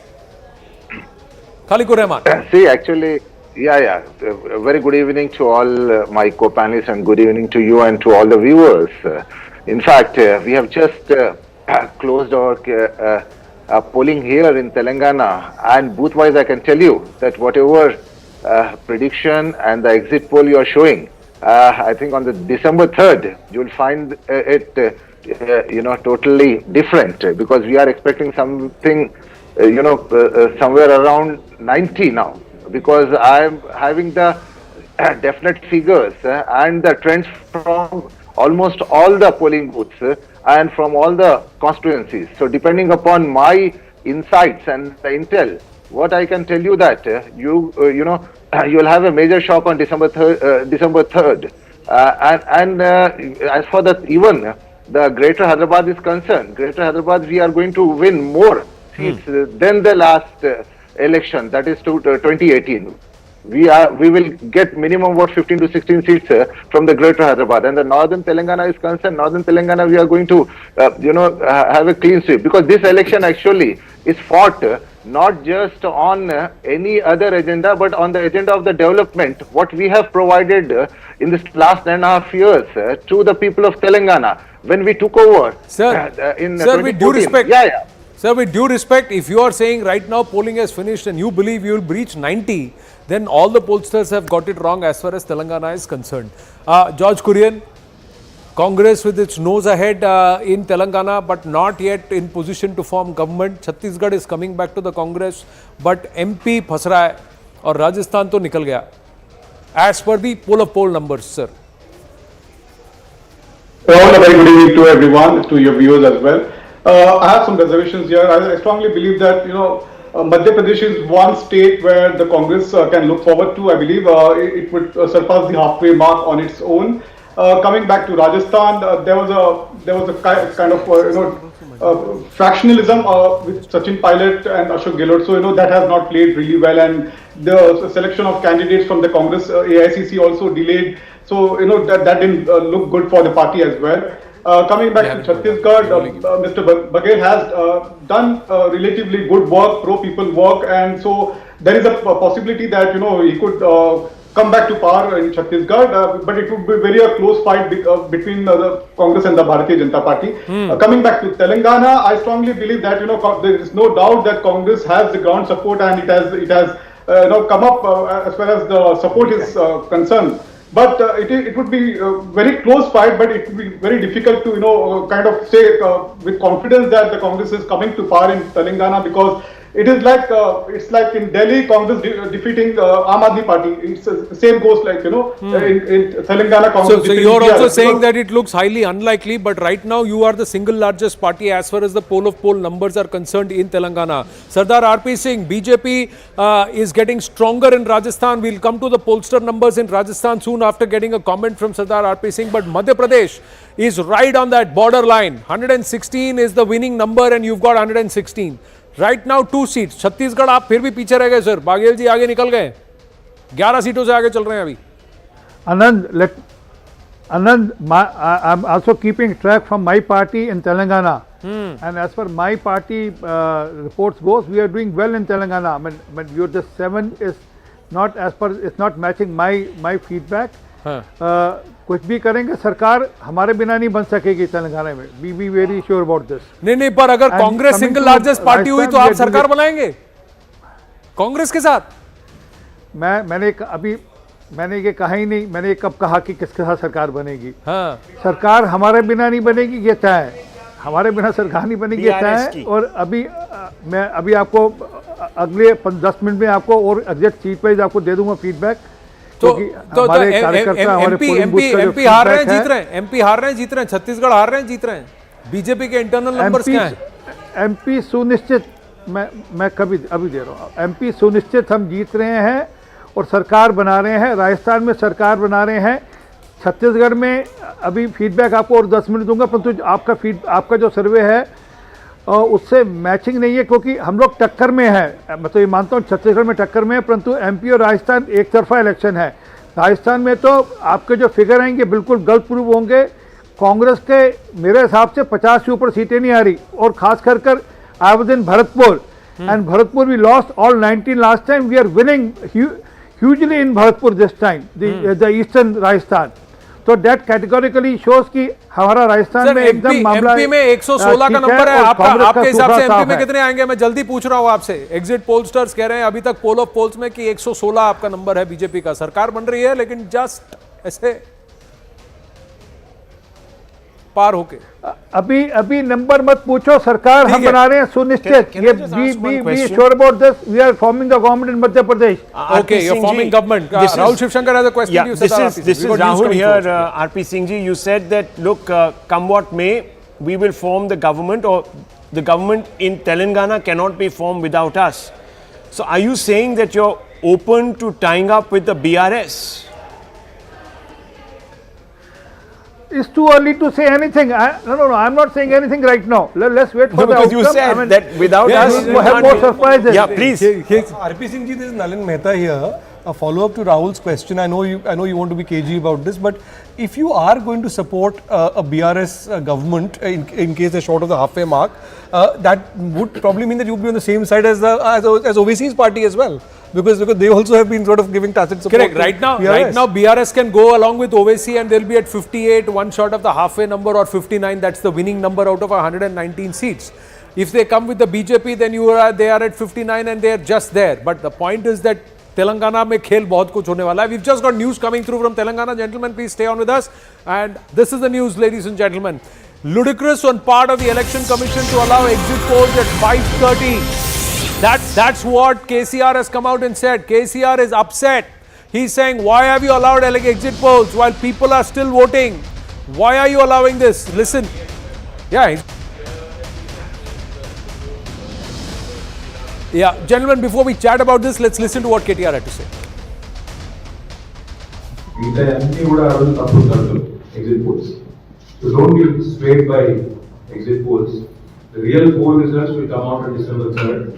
And those people who are trying to confuse our Telangana voters are in for a huge surprise. Aroju 2018 Zaka, so this is what it is. So is this coming from a person who's worried कि last एक घंटे के हमारे vote critical है सीटों के लिए? Or is it coming from a rational point that you should not have done? I think, pollsters are also here. I think it's a fair point that you can't have exit poll numbers when you have 1 hour of polling still left. A lot of these people could also be turning up in urban centers like Hyderabad, 20 seats. Well, I think just for 30 seconds, the Election Commission, I think, is living in a time warp, because quite frankly, you have a situation, and I find this quite bizarre.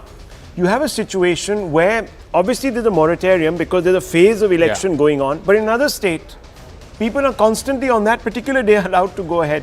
As if there are some iron curtains between states. Today with social media, etc. And we've just had an example in Karnataka where an allegation has been made against the Karnataka Congress for trying to influence the election in Telangana. So I really don't get this.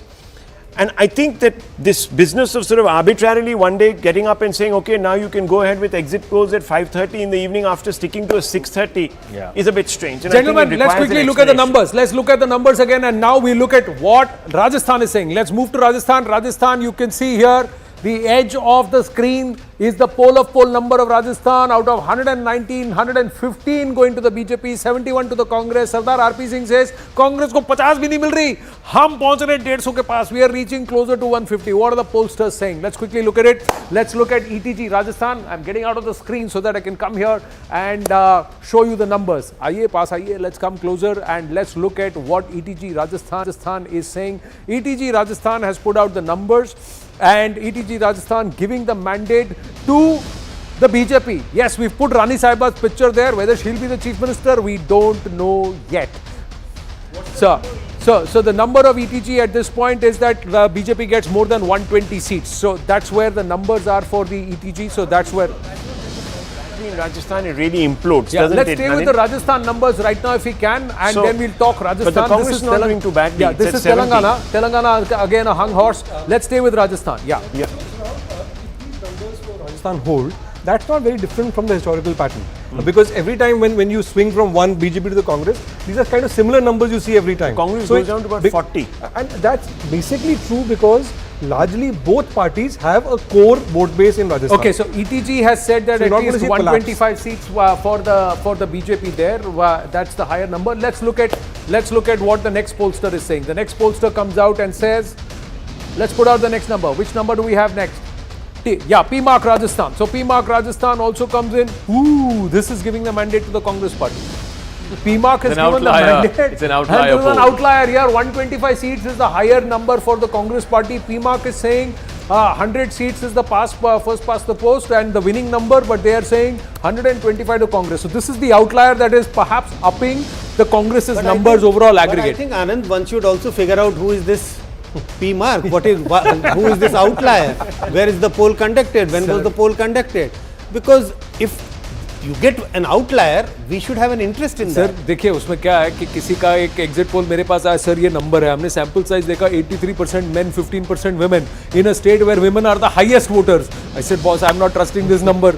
So that is devil lies in the details, but these are numbers. जन की बात, प्रदीप भंडारी यहाँ बैठा है, उससे पूछेंगे. Actually, without vote shares, it's become very difficult to sort of look at. I wonder what the vote shares for all these polls are. Now, Pradeep, you are saying that the BJP can win up to 122 seats. Absolutely. That's the band. Yes. But 100 to 122, by seat, this is, I keep wanting to ask you, ये by seat का margin क्या है? What is the basis? This is like hedging my bet. चलो यहाँ भी आए तो भी मैं जीत गया, वहाँ भी आए तो मैं जीत गया. So if you see the overall trend, Anand, the overall trend is that BJP is forming the government, but with a reduced majority than what it had done in 2013. So the trend is not changing. Now, why is the majority reduced? This is a very unique and a new election in Rajasthan. Rajasthan, historically, if you look at it, at least from 2003, it was Vasundhara Gehlot. This time, the Bharatiya Janata Party has gone with a combined leadership, not with Vasundhara's face. And even if you look at it on Gehlot's significant, there was no per se solid anti-incumbency against Gehlot per se, but against his candidates at a lot of areas. He is not able to get the majority of youth vote. Rahul spoke about the vote share. If you look at the vote share, there is a difference. Like as per our vote share, the BJP is around 43 to 45. The Congress is between 40 to 42. And Rajasthan, if you look at it, more than 10 is what is going to others. So a lot of BJP rebels are also finding as others. For example, Yunus Khan, who has always been a BJP guy, is now fighting as an independent who can win. Similarly, a lot of Congress people are also fighting there. So, okay, yes. let's get Sardar RP Singh quickly on this. Zaka has got the 2013 numbers. 2013 Zaka, the 2013 number. It was a runaway victory so Rani Sahiba for the factor BJP, is the 165. Congress was down to less than 60, and there was a significant vote share difference also, 4 plus 4, 8% vote share difference between the two parties. And I think Pradeep may have a point there. You know, people want to see a face. Chehra kaun hai? And I think the BJP, both in Madhya Pradesh and in Rajasthan, because they did not declare a chehra, I think there's some downside. Sardar RP Singh, but one Sarkar second, in many elections, the BJP hasn't actually put out a face of, and they have won elections. So I mean, you go back to Uttar Pradesh, for example. Uttar Pradesh, in the last UP election, last UP elections. Haryana, several of these big states. Again, I think many elections. Just allow me to see, all of those are the states in the era of 2014 to 19, where all these state governments were suffering significant anti-incumbency. Now, I am again saying that the BJP is not projected the face in Rajasthan. That is why it is not changing the rivas, but it is not a sweeping victory like it used to be. But Modi has made this a prestige battle where that he's is why gone and said, Modi which is letting the BJP win. Correct. But increasingly the voter somewhere is also getting and saying कि मोदी तुझसे बैर नहीं पर जो state में उसकी खैर नहीं. Just another point, just to add to Zaka's point, you look at Tripura 2018, the Bharatiya Janata Party swept it, and look at Tripura 2023, the BJP won it, but with the reduced mandate. Yeah, they didn't sweep it. Yes, so if you look at sir ये formula of चेहरा सरकार हम बनाएंगे लेकिन चेहरा नहीं बताएंगे, it is past the expiry date. That's what the sentiment seems to be. चेहरा बताना पड़ेगा. But Sardar RP Singh, we are not saying that. We're not saying that. Anand, is Pradeep there with you? Yes, he's here. Bhandari there with you? Ask him what is. Okay, Pradeep, what's happening in East Rajasthan? My feedback says we are winning 15 out of 19. Last time we were 0. So I've just gone through my feedback which has come to me now. If we are winning 15 out of 19, then it's a sweep election. So in Eastern Rajasthan, Bharatpur. Okay, yeah. So Sardar RP Singh is an old friend. When I say Bharatpur, mean Swai Madhav or Bharatpur. Sardar RP Singh is an old friend. I do not deny to the trend. Now he went to Bikaner, he went to Bharatpur. Out of 19 aspirants, the BJP is winning 11 to 12 and the Congress is winning 6. In Kota is where the BJP is sweeping. Out of 17, the BJP is winning 13 and the Congress is winning 4. He spoke about the, if you look at Bikaner region, again the BJP is winning 16. Jaipur is where the BJP is not sweeping per se, but again leading. So the difference between RP Singh's analysis and my analysis is, he's saying that it's a runaway victory for the BJP. Okay, big alert, sorry, alert. On the poll of polls, Congress forming government in Telangana as per the exit poll of polls. 60 seats for the Congress in Telangana, BRS 48, Khalikur Rahmanji. Exit pollsters, as the numbers are fructifying, 6:30 p.m. by 7 p.m. final numbers should come for Telangana. It looks like the Congress seems to have the mandate in Telangana, comfortably so. If you continue this debate for another 1.5 hours, then I think the kind of figures you are getting, Congress will touch 100 according to you. No, it is not our figures, sir. It is not our figures. News 18 is not conducting. An exit poll. It's a poll of poll, aggregate of all the exit pollsters, sir. No, let me tell you one thing very honestly, because see, we are all very seasoned politicians who are all sitting here. We are all very seasoned political analysts, and you are a very seasoned anchor. So we have, even in the past also, we have seen the exit polls, and we can't really, go by the exit poll.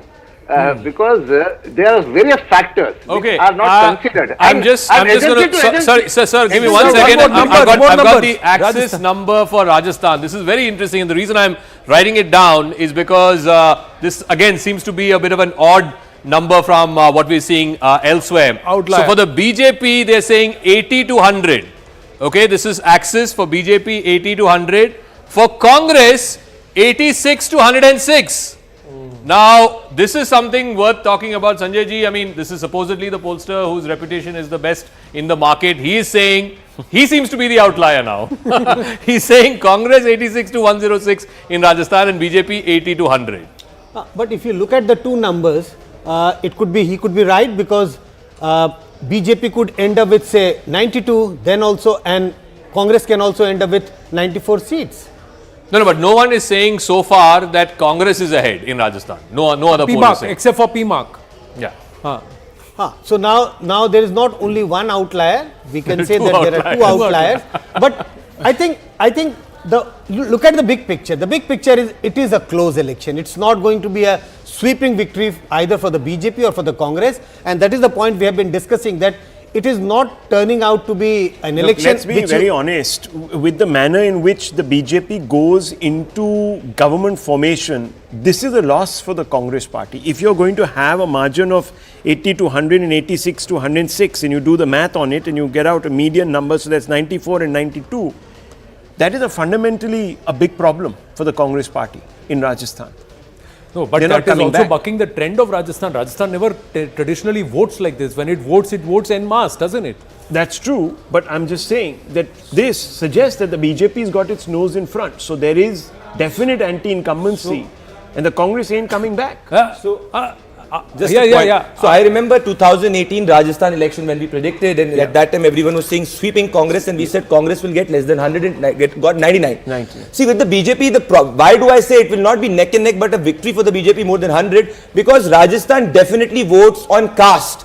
Now, Gujjars had voted en masse to the Congress last time. Yes. This time they are not getting that vote. Other OBCs, the Mali, Sainis and all were traditionally with the Congress. They are traditionally with the Congress. So you're saying the more things change, they remain the same. Yeah, because so two elections have told you that there is no sweeping mandate, even though the government is changing. The government is changing. The BJP is not falling as less than 100. If you look at, I'll give you another example. If that was the scenario, go to Jodhpur. In Jodhpur, in the district of Jodhpur, Ashok Gehlot, it's not Congress sweeping it with more than 6-7 seats. The BJP is fighting it out. And Kota region is where the BJP literally sweeps it. That is where there is no sentiment of Congress. This is where the BJP is edging ahead in this. I've got some historical data looking at 3 elections or 4 elections. The BJP is very strong in 28 seats. That it's won 3 consecutive times, those 28 seats.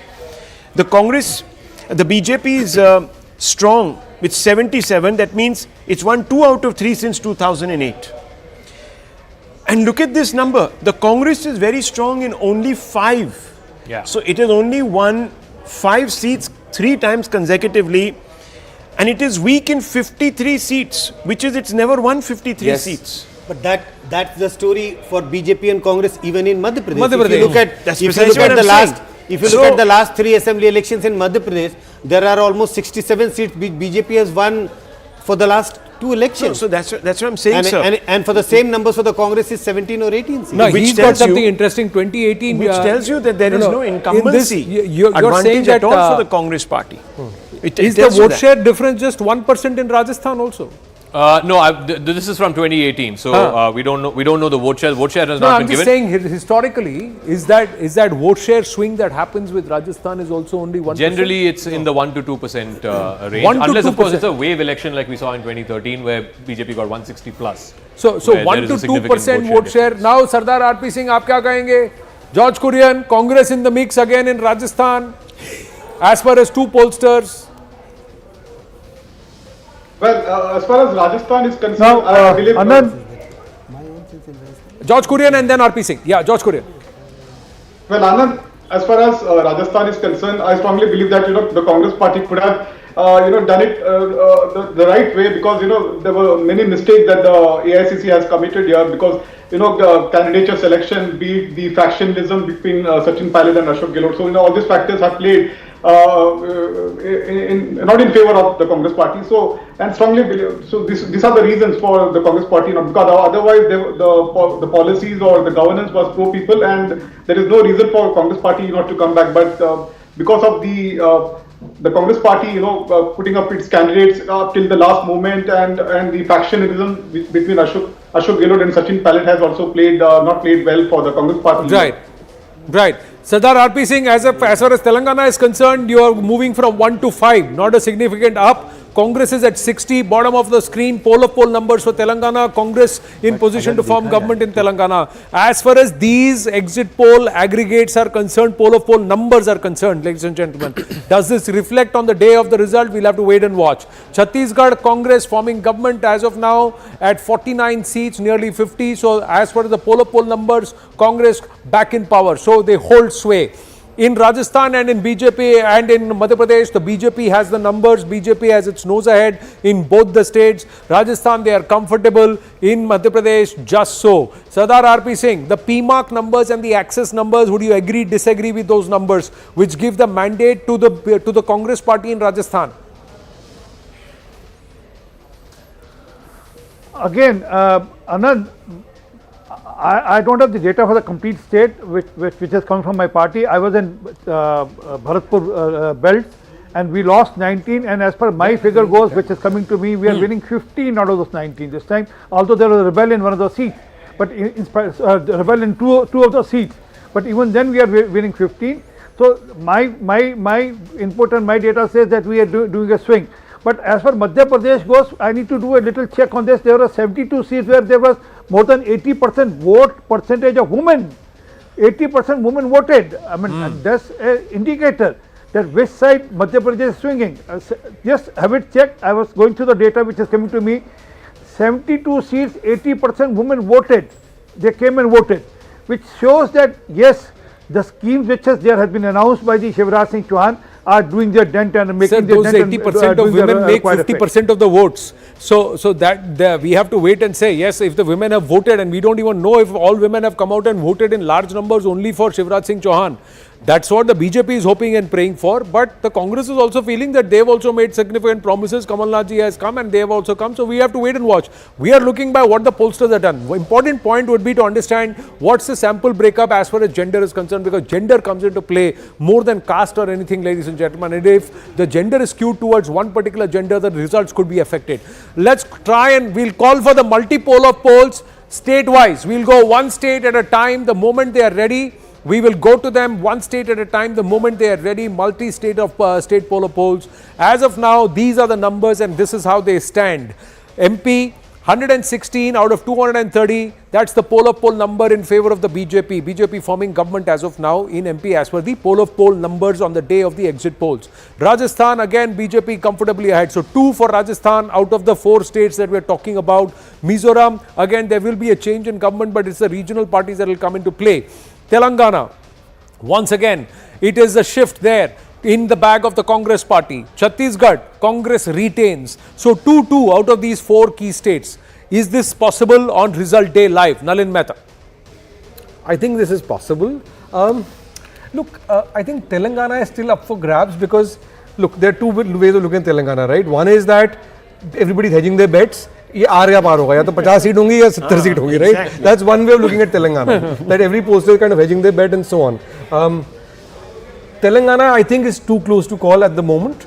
I also think Madhya Pradesh is too close to call. Remember, it's a state where last time BJP had a higher vote share than Congress, but lesser seats. Now, when you have that kind of close vote share, it's almost impossible to predict the seat share. It's a mathematical calculation which is well within the margin of error. So I think Madhya Pradesh is very open. Telangana is also open at the moment, but it could well, like Rahul has been saying. Rajasthan and Chhattisgarh, if you're saying sure that these are open elections, I mean, this is a massive, sorry to say this and disappoint people, a vote for Modi. He's on the ticket in 3 states. Rahul, in Chhattisgarh, in Rajasthan and in Madhya Pradesh. And if, look, let's just look at it. Last election, all these 3 states went willy-nilly to the Congress party. If they're not retaining them, then what is this hawa that we are talking about, this anti-incumbency that we are talking about, even at the national level? I agree, Rahul. See, you're right. In 2018, the Congress won all these contests. Yes. One Rajasthan, one Madhya Pradesh, and except for Telangana. Okay, 2 states. Chhattisgarh or Rajasthan? Poll of polls, multi-poll polls, which do you want to look at first? Madhya Vote is out. MP. Huh? No, I'm saying Chhattisgarh or Rajasthan. Rajasthan. Let's go with Rajasthan. Okay. So let's look at Rajasthan. Let's call Rajasthan, ladies and gentlemen. Let's try and look at Rajasthan, the multi-poll of polls. This is how the numbers are. Now, let me go to the other side so everybody has a look and I can look at everybody. So, Jan ki baat, BJP 100 to 122. Let's look at the upper numbers, okay, for all parties. So, 122, 125, 128 and 90. So, this is Access My India, which says 90. ETG is saying, so we've not kept, PMARC is here. Then, so we got the PMARC numbers ulta when we put it out. So PMARC has also given the mandate to the BJP. So basically only Access is the outlier. So only Access is the outlier. That, Access is the outlier which says 96 to the Congress party but still not past the post. Correct. 72, 81, 85. Others 15, 15, 21, 13. These others come into play if this scenario happens. These others come into play if this scenario happens. Else it is all the way to the BJP. Directionally, I think BJP, at least in Rajasthan, yeah, the I think trend line seems to be that I'm fairly confident that the outlier will not happen. I think the trend seems to be that the BJP will win. Whether it wins by 110 or 130, that's a different even if the outlier were to happen, Zaka, I mean that. Let's be honest. The BJP will fancy making a government there. Yeah, of course. Of course. It'll fancy its chances. And even in the outlier, the others are 13. But Rajasthan has historically had 13, 14, 15. No, this is a massive pro-Modi mandate. BJP, will you say it's a massive pro-Modi mandate or an anti-Congress mandate in Rajasthan? Is it a massive pro-Modi mandate or an anti-Congress mandate? Picking up from Rahul Shivshankar, Rahul said that this is PM Modi is on the ticket. वहाँ पे कोई CM का चेहरा नहीं था. Modi was the person, star campaigner, PM was the captain. Now here in this case, is it an anti-Congress mandate in Rajasthan or a pro-Modi mandate? How would you look at it? Sanjay ji. At the moment, we are only discussing the trends from the exit poll. I am not in a position to conclude whether it is a pro-Modi mandate or an anti-Gehlot or anti-Congress mandate, because at the moment it's not clear whether, yes, from this we get a sense that most likely BJP is ahead of the Congress, most likely BJP should be able to get a majority, and if that's the case, then certainly I think we've got 2 big voices from Rajasthan. The leader of opposition Raghavendra Rathore and Mahesh Joshi minister is also there. Namaste, Jai Hind, gentlemen. आप दोनों को नमस्ते. यहाँ studio में मैं आनंद नरसिम्हन हूँ, मेरे साथ जाका जेकब और राहुल शिवशंकर हैं. राठौर जी, मैं आपसे जानना चाहता हूँ, ऐसा लग रहा है कि जनता का मैंडेट बीजेपी के पक्ष में आ रहा है, लेकिन बहुत ज्यादा ओवरवेलमिंग नहीं है. 100 के पार है, 109 पे अभी दिखा रहा है ओवरऑल एग्रीगेट। देखिए ये आपका एक अनुमान है। हम लोगों ने राजस्थान को नापा है पिछले 6 महीनों के अंदर अलग अलग कार्यक्रमों में, चाहे वो परिवर्तन यात्रा हो, जन आक्रोश यात्रा हो, और मैं कह सकता हूं कि ये जो आपका अनुमान है इससे बेहतर कहीं भारतीय जनता पार्टी का प्रदर्शन रहेगा, और भारतीय जनता पार्टी प्रचंड बहुमत से इस बार सरकार बना रही है। आपका अनुमान से परे हटकर आगे जाकर मैं कह सकता हूं। एक बात ये कही जा रही है क्योंकि आपने मुख्यमंत्री चेहरा साफ घोषित नहीं किया, इसीलिए 2013 जैसा मैंडेट नहीं होगा आपके पास, 100-150 पार, क्योंकि रानी साहिबा को आपने आगे नहीं किया, किसी को आगे नहीं किया। आप क्या कहेंगे? देखिए, हमारे पास दुनिया के सबसे लोकप्रिय नेता का चेहरा है, इसलिए इसकी आवश्यकता नहीं। और ये कहीं पूरी कैंपेनिंग में हमें इस चीज़ की महसूस भी नहीं हुआ कि हमारा कोई चेहरा है या चेहरा नहीं है। ये महसूस हुआ कि कांग्रेस का शासन नहीं, कुराज था। ये लूट और झूठ की सरकार चलती रही, और इन्होंने जितनी भी योजनाएं बनाई वो आभासी योजनाएं थी। सपने जरूर बेचे इन्होंने, बनाने की कोशिश जरूर की, पर जनता ने उनको नकारा है, सिरे से नकारा है, और दहशतगर्दी की जिंदगी में जीने वाले राजस्थान के लोगों ने फैसला कर डाला है। जोशी जी, आप क्या कहेंगे? क्योंकि एक्सिस को छोड़कर कोई भी आपको मत नहीं दे रहा है, और एक्सिस भी कह रहा है कि आप 100 पार नहीं करेंगे, 96 पे आकर रुकेंगे। देखिए, एग्जिट पोल पहले भी गलत साबित होते आए हैं और आमतौर पर गलत साबित होते हैं। एग्जिट पोल में किसी का कुछ स्टैक दांव पे लगा नहीं होता है। एग्जिट पोल गलत हो गए तो जो एग्जिट पोल नतीजे देने वाले होते हैं एजेंसी, उनका कुछ नहीं बिगड़ता। मैं फिर अगला चुनाव कोई आता है, एग्जिट पोल फिर नए सिरे से दे देते हैं। तो कुल मिला के मैं ये कहना चाहता हूँ, जिस तरीके से पहले एग्जिट पोल नकारे गए हैं उसी तरीके से ये एग्जिट पोल नकारे जाएंगे। मैं राजेंद्र राठौड़ जी की इस बात से सहमत हूँ कि इन एग्जिट पोल पर विश्वास नहीं किया जा सकता। वो भारतीय जनता पार्टी की बात कर रहे हैं, मैं कांग्रेस की बात कर रहा हूँ। मैं कांग्रेस सरकार बनाएगी इस बात का मैं भी दावा कर रहा हूँ। और आप ये देखिए, एग्जिट पोल 3 तारीख को गलत साबित होंगे। पहले कर्नाटक में गलत साबित हुए, पहले मध्य प्रदेश में गलत साबित हुए, राजस्थान में गलत साबित हुए। तो इसी तरीके से इस बार फिर ये एग्जिट पोल तो अगर आप कह रहे हैं कांग्रेस सरकार में आ रही है, तो वो प्रो गहलोत वोट है कि एंटी मोदी वोट है? वो कांग्रेस के कामों का वोट है, कांग्रेस सरकार के कामों का, गहलोत सरकार के कामों का वोट है, हमारी मेहनत का वोट है। कोई अकेली कोई एक पार्टी जिस परिवर्तन यात्रा की जिस जन आक्रोश यात्रा की बात राठौड़ साहब ने कही, उसमें न तो कोई जन था, न कोई आक्रोश था, न कोई परिवर्तन की लहर थी। इसलिए मैं कह सकता हूं दावे के साथ कि आप देखिएगा 3 तारीख को कांग्रेस के बारे में जो आप बढ़त की बात कर रहे हैं, कांग्रेस बढ़त लेगी, स्पष्ट बहुमत हासिल करेगी और राजस्थान में एक बार फिर से जनता की सेवा करने के लिए सरकार बनाएगी। राठौड़ जी, आप क्या कहेंगे? देखिए, शेख चिल्ली के सपने देखने का अधिकार तो है इनको। पिछली बार जिस प्रकार इन्होंने किसी एक नेता के दम पर अपने कैंपेन को आगे बढ़ाकर उसको पूरे 5 साल तक बेइज्जत करते गए चले गए, इस बार सबसे पहला बदला तो उसी वोटर्स ने ले डाला। गुर्जर मतदाता पोलराइज होकर भारतीय जनता पार्टी के पक्ष में खड़ा हो गया। और मैं ये कह सकता हूं कि नौजवान इस बार पलट के भारतीय जनता पार्टी के साथ खड़ा था। उसके पेपर लूटने वाले इस गिरोह के रूप में कांग्रेस को उसने आइडेंटिफाई किया। और ये जो बातें महेश जी कह रहे हैं, ये तो हाथ के कंगन को आरसी क्या, पढ़े लिखों को फारसी क्या मालूम पड़ जाएगा, और ये बात सामने आ जाएगी। जोशी जी, मैं राजेंद्र राठौड़ जी की बात से सहमत हूं कि हाथ कंगन को आरसी क्या, पढ़े लिखे को फारसी क्या। 3 तारीख को सारी बातें सामने आ जाएंगी। जिन बातों का राजेंद्र राठौड़ जी जिक्र कर रहे हैं उसके अंदर कतई भी कोई सच्चाई नहीं है। आप बताइए, पेपर लीक ऐसा कौन सा राज्य है, ऐसी कौन से केंद्र सरकार का डिपार्टमेंट है जब पेपर लीक नहीं हुए, लेकिन कार्रवाई आज तक सिर्फ और सिर्फ राजस्थान में हुई।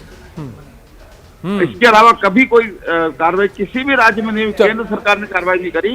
इसलिए मैं कहना चाहता हूँ, मैं भी ये कहना चाहता हूँ कि मुंगरी लाल के जो हसीन सपने हैं यहाँ प्रश्न ये पूछा जा रहा है कि तेलंगाना में कांग्रेस कह रही है पेपर लीक हुए इसीलिए सरकार को सबक सिखाओ। एक नहीं, आप कह रहे हैं राजस्थान में पेपर लीक हुए, हमने कार्रवाई की इसीलिए सरकार को वापस लाओ। हमने कार्रवाई करी। तेलंगाना सरकार बताए उसने क्या कार्रवाई करी, कौन सा कानून बनाया, किन लोगों को सजा। अच्छा, मैं आपसे आग्रह कानून ये विनम्र अनुरोध करूंगा कि 3 तारीख को आप हमारे साथ वापस जुड़े, लेकिन इससे जाने से पहले मैं आप दोनों से आग्रह करूंगा, आपका नंबर क्या है? आपको क्या लगता है कांग्रेस कितने जीतेगी महेश जी? कांग्रेस स्पष्ट बहुमत हासिल करेगी, ये मैं कहना चाहता हूं। तो 100 और 110 के बीच का आंकड़ा माने? हाँ बिल्कुल मानिएगा, और लगभग यही आंकड़ा रहेगा। राठौर साहब, बीजेपी के कितने? 130 plus 130 plus 130 plus Mahesh ji. Yes sir, मिलेंगे राठौर साहब, 3 तारीख को बात करेंगे, जरूर बात करेंगे। चाहे जीते जो भी हो, जरूर मिलेंगे। चाहे जो भी जीते, जब मिलेंगे तब जलेबी कचौरी जरूर खाएंगे। तब तक के लिए नमस्ते, बहुत बहुत धन्यवाद। निश्चित पर तैयार धन्यवाद, बहुत बहुत धन्यवाद। More women. Acha, we've got to take a break, ladies and gentlemen. There's lots to talk about. The multipolar polls of Madhya Pradesh coming up because BJP has surged to 124. Yes, 124 on the polar polls. When we come back, stay with us.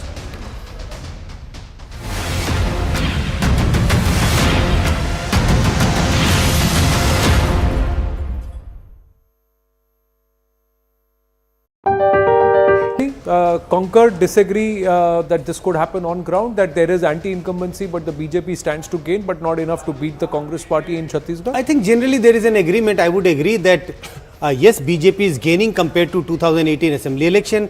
Congress will be down compared to 2018 assembly election, but at least I am not in a position to do the kind of disaggregate analysis many people are able to do, going by district based on a exit poll or an opinion poll data. I would prefer to wait for 3rd of December to come up with those detailed analysis. But yes, general agreement, BJP is on the up, Congress is down, but the gap still remains such that Congress should be able to win election in Chhattisgarh. But what are the factors at work? Let's get a sense of this. What are the factors at work in this election, Nalin? In Chhattisgarh? Yes. So in Chhattisgarh, to me, look, I think as far as Baghel is concerned, he has delivered a welfare model for the Congress, and his personal popularity is not anti-incumbency against him personally. It's against the regime overall, which is also true for Shivraj Singh Chauhan in Madhya Pradesh.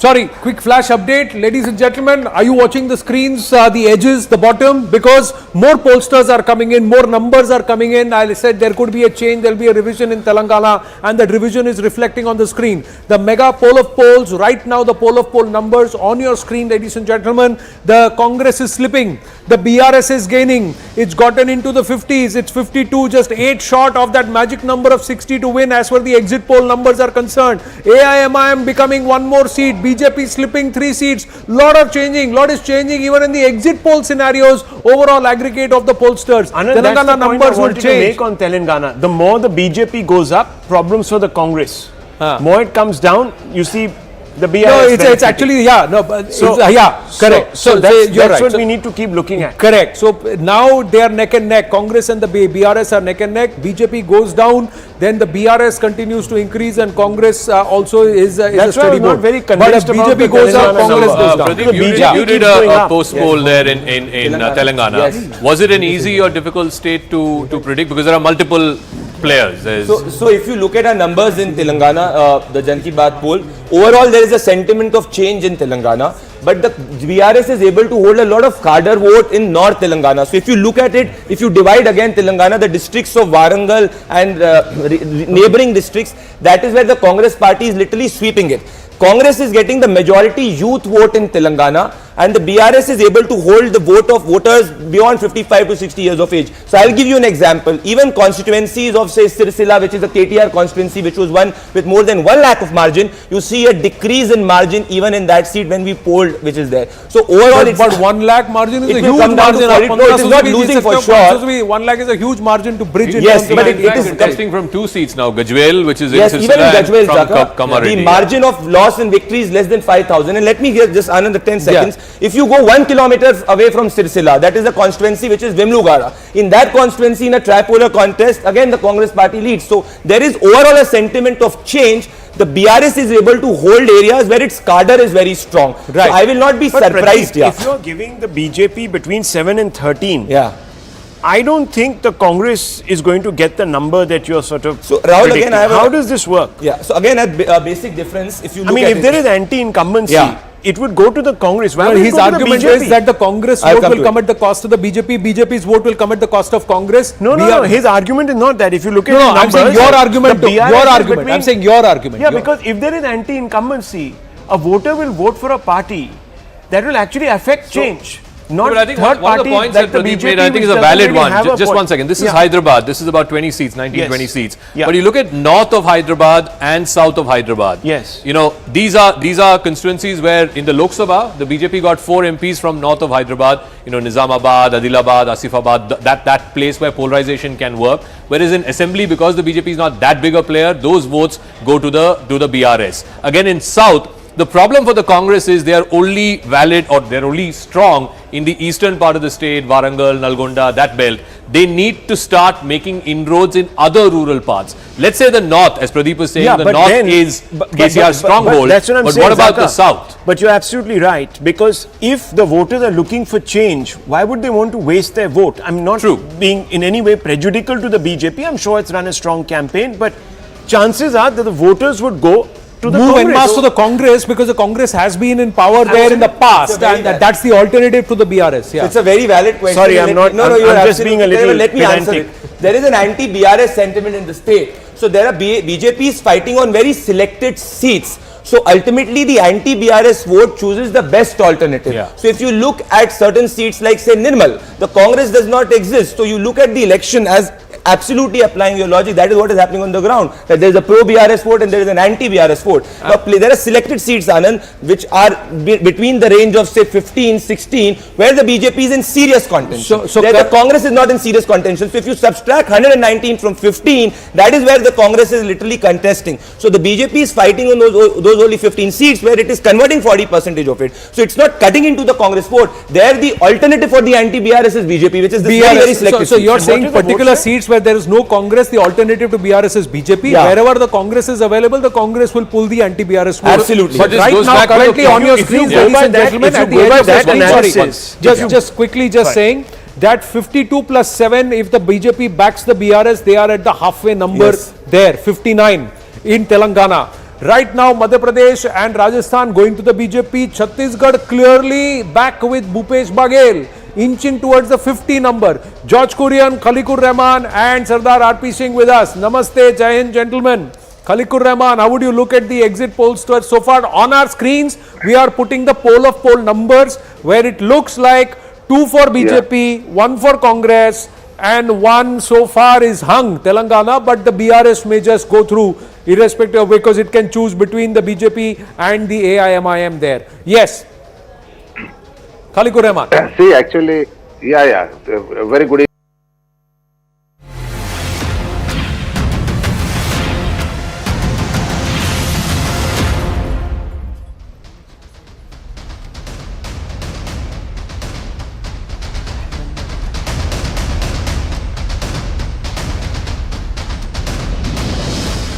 It's the battle for the states, 5 states casting their ballot, and of course the semi-final before the final, Lok Sabha 2024. 2-2 is the story right now. If you can see the mega poll of polls, the edges of the screens line up the story of the 4 important states, ladies and gentlemen, and the BJP is taking Rajasthan and Madhya Pradesh hands down. Clear, superb runaway wins.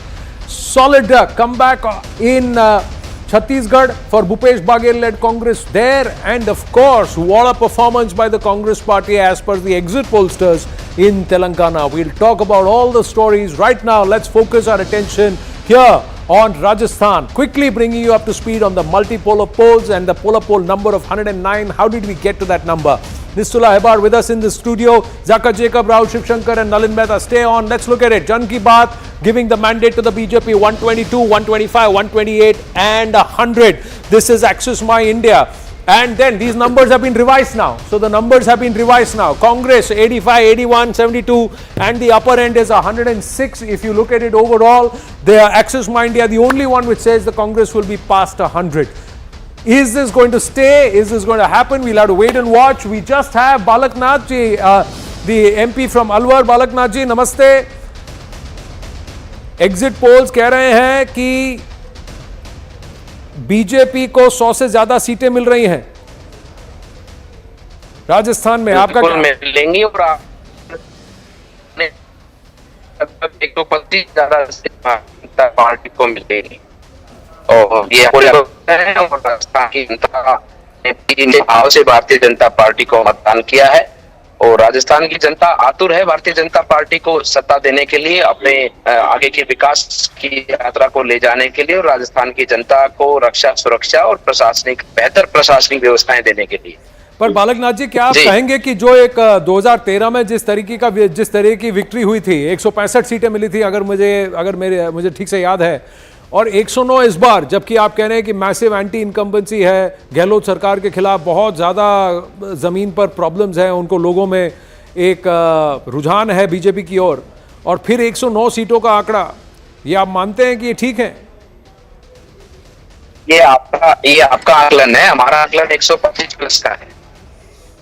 पर 125 भी आपको लगता है, क्योंकि आपने एक मुख्यमंत्री चेहरा नहीं बताया, रानी साहिबा को आगे नहीं किया, इसीलिए आपको थोड़ा नुकसान देखना पड़ रहा है? देखिए, हमारे प्रधानमंत्री ही सब कुछ है और आज न केवल देश, पूरी दुनिया उन पर विश्वास करती है, उनकी कार्यशैली पर और उनका जिस प्रकार से भाव देश की जनता के प्रति सेवा का और देश को आगे ले जाने का है, ये पूरी दुनिया को और भारत के लोगों को स्पष्ट है।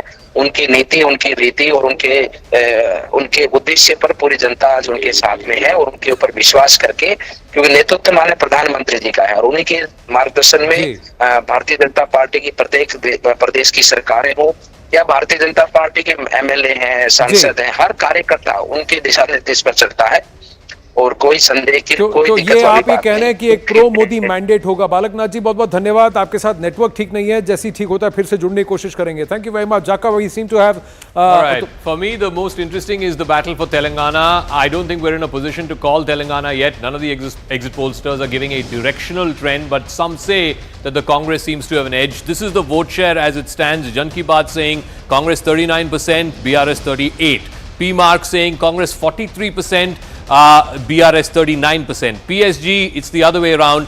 40% BRS, 39% Congress. Matriz is saying 43% Congress, 42% BRS. So out of the 4 polls, 3 are saying directionally the Congress seems to have a slight edge. Uttam Kumar Reddy is former PCC chief, also currently the candidate from Huzur Nagar. Mr. Reddy, I don't know if this is good news or bad news, because you guys, the Congress party, were saying in the last few days there's a wave, bye-bye KCR and so on. But none of the polls are suggesting that. Even the poll of polls number is 60 to Congress and 48 to BRS. That's not a wave election, sir. My own perception, and I must just tell you that I have won 6 elections in a row and this is my 7th election, that these polls don't reflect the amount of wave that is on the ground. My own feeling is that the numbers will be 70 to 75 for the Congress, comfortable to form a government. And these, like you said, these give a directional trend. But in my opinion, the actual numbers of the Congress will be 35 seats, I think, since the state got formed. Last time you were down to less than 20. So from 20 to go to 75, that has to be a massive swing. And none of the polls are showing that kind of a swing. You're looking at easily a 5-6% swing if you have to go from 20 seats to 75 seats. Okay, I must tell you one thing, that on the ground, that there is a lot of anti-incumbency. Plus, traditionally the Congress has had a good infrastructure in cadre strength in Telangana right through, even when we lost elections. We were always at about 30% polling in both 2014 and 2018, and I was the president of the party in 2018. Then of course I think there were some mistakes on our side and we didn't make it. In this last year or 2 years, I have noticed a perceptible serious anti-incumbency, anti-government feeling. The corruption, the massive corruption, the dictatorial trend was seeping into the public. And the Congress also, the Gandhi family has a special place in the heart of Telangana people. They gave Telangana, and also from the time of Mrs. Indira Gandhi, always an emotional appeal is there. And Rahulji's Bharat Jodo Yatra, anti-incumbency, our own 6 guarantees. A combination of factors, in my opinion, is propelling us to a definite, clear majority. All right, Mr. Reddy, we'll leave it at that. We'll see. Please do join us again on the 3rd of December when the results actually come. These are exit polls. These are not the actual results. But Nistula is here as well. If this happens, if the Congress manages to win Telangana after Karnataka, 6 months ago, what sort of a big deal is that? It is a huge deal, Zaka. I think it is a huger deal than when the Congress got all 3 states in the last time round, the carousel that we had. Because Telangana, the moment the Karnataka results were out, we had carried a story, and it was extremely evident that a lot of people who are going to move to the BJP decided to stay with the Congress because they realized that now the party would have the financial wherewithal. It's a very expensive state to have elections. So they found out that, okay, now the party can finance an election, and then they got their team together. They put up a very good campaign. If they win, it means that both the big rich states, Telangana and Karnataka, will be in the Congress's kitty. They will have some ease of resources while going into 2024. So that will, of course, be a glue that keeps party cadre, leaders, everybody interested. And number 2, and a less sort of a cynical suggestion, is that it also will show that a lot of the Muslim community has cut away from BRS AIMIM and has decided to go with the Congress, whether they have put up as many candidates or not, like they did in Karnataka, that this is a trend. But that will have another flip side to it, because then the Congress's India alliance partners will have why don't we ask Adil Hussain of the AIMIM with us? Last time around 7 seats, this time around 6 seats as per the poll aggregate is concerned. Adil Hussain ji, namaste. How would you want to respond to what Nistula Hebar was saying? Sir ठीक है sir, we don't it's just wait for 3rd दिन. कांग्रेस में इतनी हिम्मत नहीं रही, कांग्रेस के राहुल जी में इतनी हिम्मत नहीं रही कि चंदयान गुट्टा, याकूतपुरा, बहादुरपुरा जा पाए और वहां सरकार बना रहा. अच्छी बात है, आज कोई भी सरकार बना सकता है, लेकिन 3 तारीख को इंशाल्लाह एमआईएम जिसको साथ दी है, जिसका समर्थन किया, वही सरकार बनाएगा. कांग्रेस अपनी चिंता करे कि छत्तीसगढ़ में, मध्य प्रदेश में क्या होगा, राजस्थान में क्या होगा, सचिन पायलट, टीएस देव क्या करेंगे, कांग्रेस इसकी चिंता करे. कौन विधायक कहां बिक जाएंगे, कांग्रेस इसकी चिंता करे. कोई कांग्रेस का पुराना इतिहास है बिकने का, खरीदने का. ये कांग्रेस क्या करेगी, वो सोचे. यहाँ तो बिकने का उनका शुरू हो जाता है. आदिल जी, मैं बस ये जानना चाहूंगा, क्या आप इस बात से सरप्राइज्ड हैं कि कितना गेन कांग्रेस को वोट शेयर में भी हो रहा है और बीआरएस फिसल रहा है? बीआरएस अब 50 तक भी नहीं है और कांग्रेस अभी ओवरऑल एग्रीगेट में अगर कहूं तो 60 सीटों पर, यानी सरकार वो बना सकते हैं बिना किसी की मदद के. सर ये ठीक है, अभी तो ये एग्जिट पोल है ना, अभी तो 5 बजे चुनाव खत्म हुआ, अभी सब बूथ पेटी लोग आ रहे हैं. ग्राउंड में क्या है अभी, बीआरएस का ग्राउंड में क्या है, रूरल में क्या है. साइबेरियन क्रेन सब तो परसों चले गए थे, जो दिल्ली से आए थे, जो दूसरे जगह से आए थे. टीआरएस यहाँ की मकामी पार्टी है, यहाँ 10 साल की एंटी इनकम्बेंसी रहती है, तो थोड़ा 19-20 होता है. इतना कांग्रेस तो जश्न मनाने we are discussing Telangana, GVL Narasimha Rao of the BJP is also joining us. He's also from Andhra Pradesh, and Uttam Kumar Reddy is still with us. I believe Pratap Kacharyavas, Rajasthan cabinet minister, is also joining us. GVL, first things first, let's start with the state that's closest home for you. Telangana, the poll of polls number is Congress 60, BRS 48, BJP 5. What is your first reaction to that? The exit polls have been giving Telangana to Congress in the earlier elections also. If you recall, in 2018 assembly polls also, the Congress more or less thought that they had won Telangana. A number of opinion polls, exit polls put the Congress party not just in the lead but gave them a clear mandate. Because traditionally, combined Andhra Pradesh is a region where Congress has always had a substantial vote share, but it has not been able to do well either in the Lok Sabha elections in 2014 and 2019, nor in assembly elections in 2014 and 2018. So always the Congress party is over projected in the polls, and the actual performance always is significantly lower than what they actually what is projected in polls. So I don't see Congress winning or even being ahead in Telangana. But we'll wait and see what the results are on the 3rd of December. Mr. Rao, this is Rahul Shivshankar. Hi, how are you? Just very quickly, let's looking at Telangana once.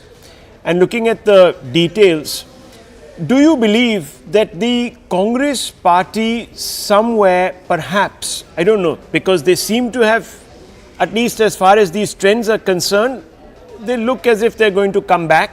I mean, they're going to win this election. Do you think two of their big promises, number one, the competitive relief politics that they've played, and most importantly, they attacked the BRS for being in cahoots with you at the national level and at the state level. Do you think, if you were just to go by these numbers, do you think this is an indication that the public has sort of supported that? I honestly, I don't think so, Rahul. I was there for a few days in both Telangana and earlier in Karnataka, and people have seen how those so-called guarantees have never been implemented in Karnataka. So there is a credibility problem for the Congress party. The biggest problem that Congress faces is one, lack of credibility, two, the tag of corruption, three, it has always been the Congress party which ruled United Andhra Pradesh for most period. Say about 12, 13 years or 15 years of TDP rule, it has always been the Congress which ruled Telangana. And everything that really, all underdevelopment of Telangana, the blame has to be and will be laid at the doorstep of the Congress party. Two quick follow-up questions. Number one, do you believe that the state formation issue still remains alive? Number one. And number two, just look at the larger picture. You can see a screen and you can see that in the Hindi heartland, at least going by the general trend of these exit polls, the BJP seems to be doing very well in Rajasthan as well as in Madhya Pradesh. In Chhattisgarh, it's not a one-sided race at all. So you've been able to pull back the Congress party. What is the larger message that you're going to read into these, into these predicted, projected numbers if they hold true? Yeah, with that caveat, Rahul, that if these hold true, I think this would mean that there is I would definitely compare with the outcome of this election with the election in 2018.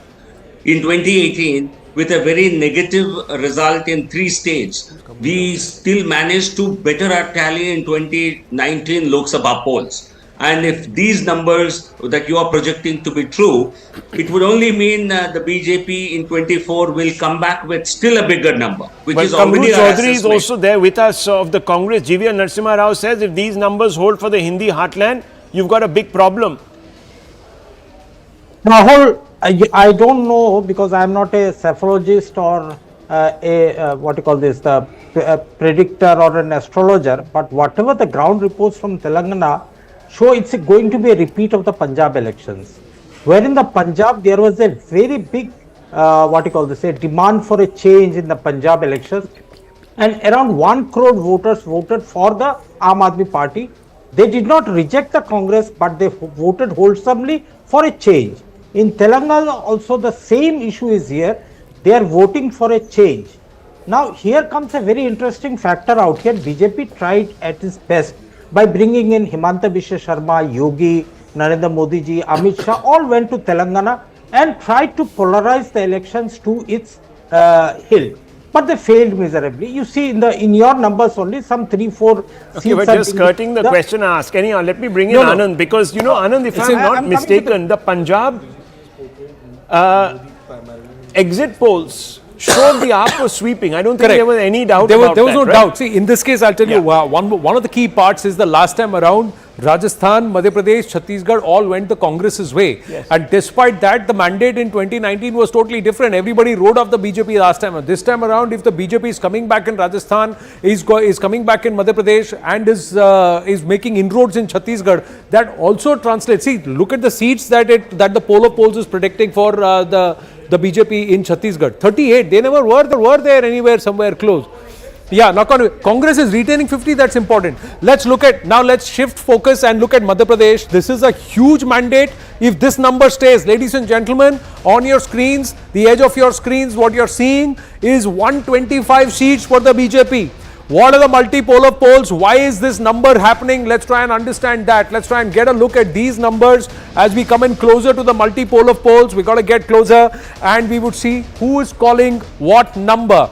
And if you look at the numbers, it very clearly shows that there are certain pollsters who are saying they will run away with the mandate. Let's look at it closely. Jan Ki Baat 123 is the outside. Matriz is saying 130 and Polstrat is saying 116. Today's Chanakya has put that number at 151 in Madhya Pradesh for the BJP.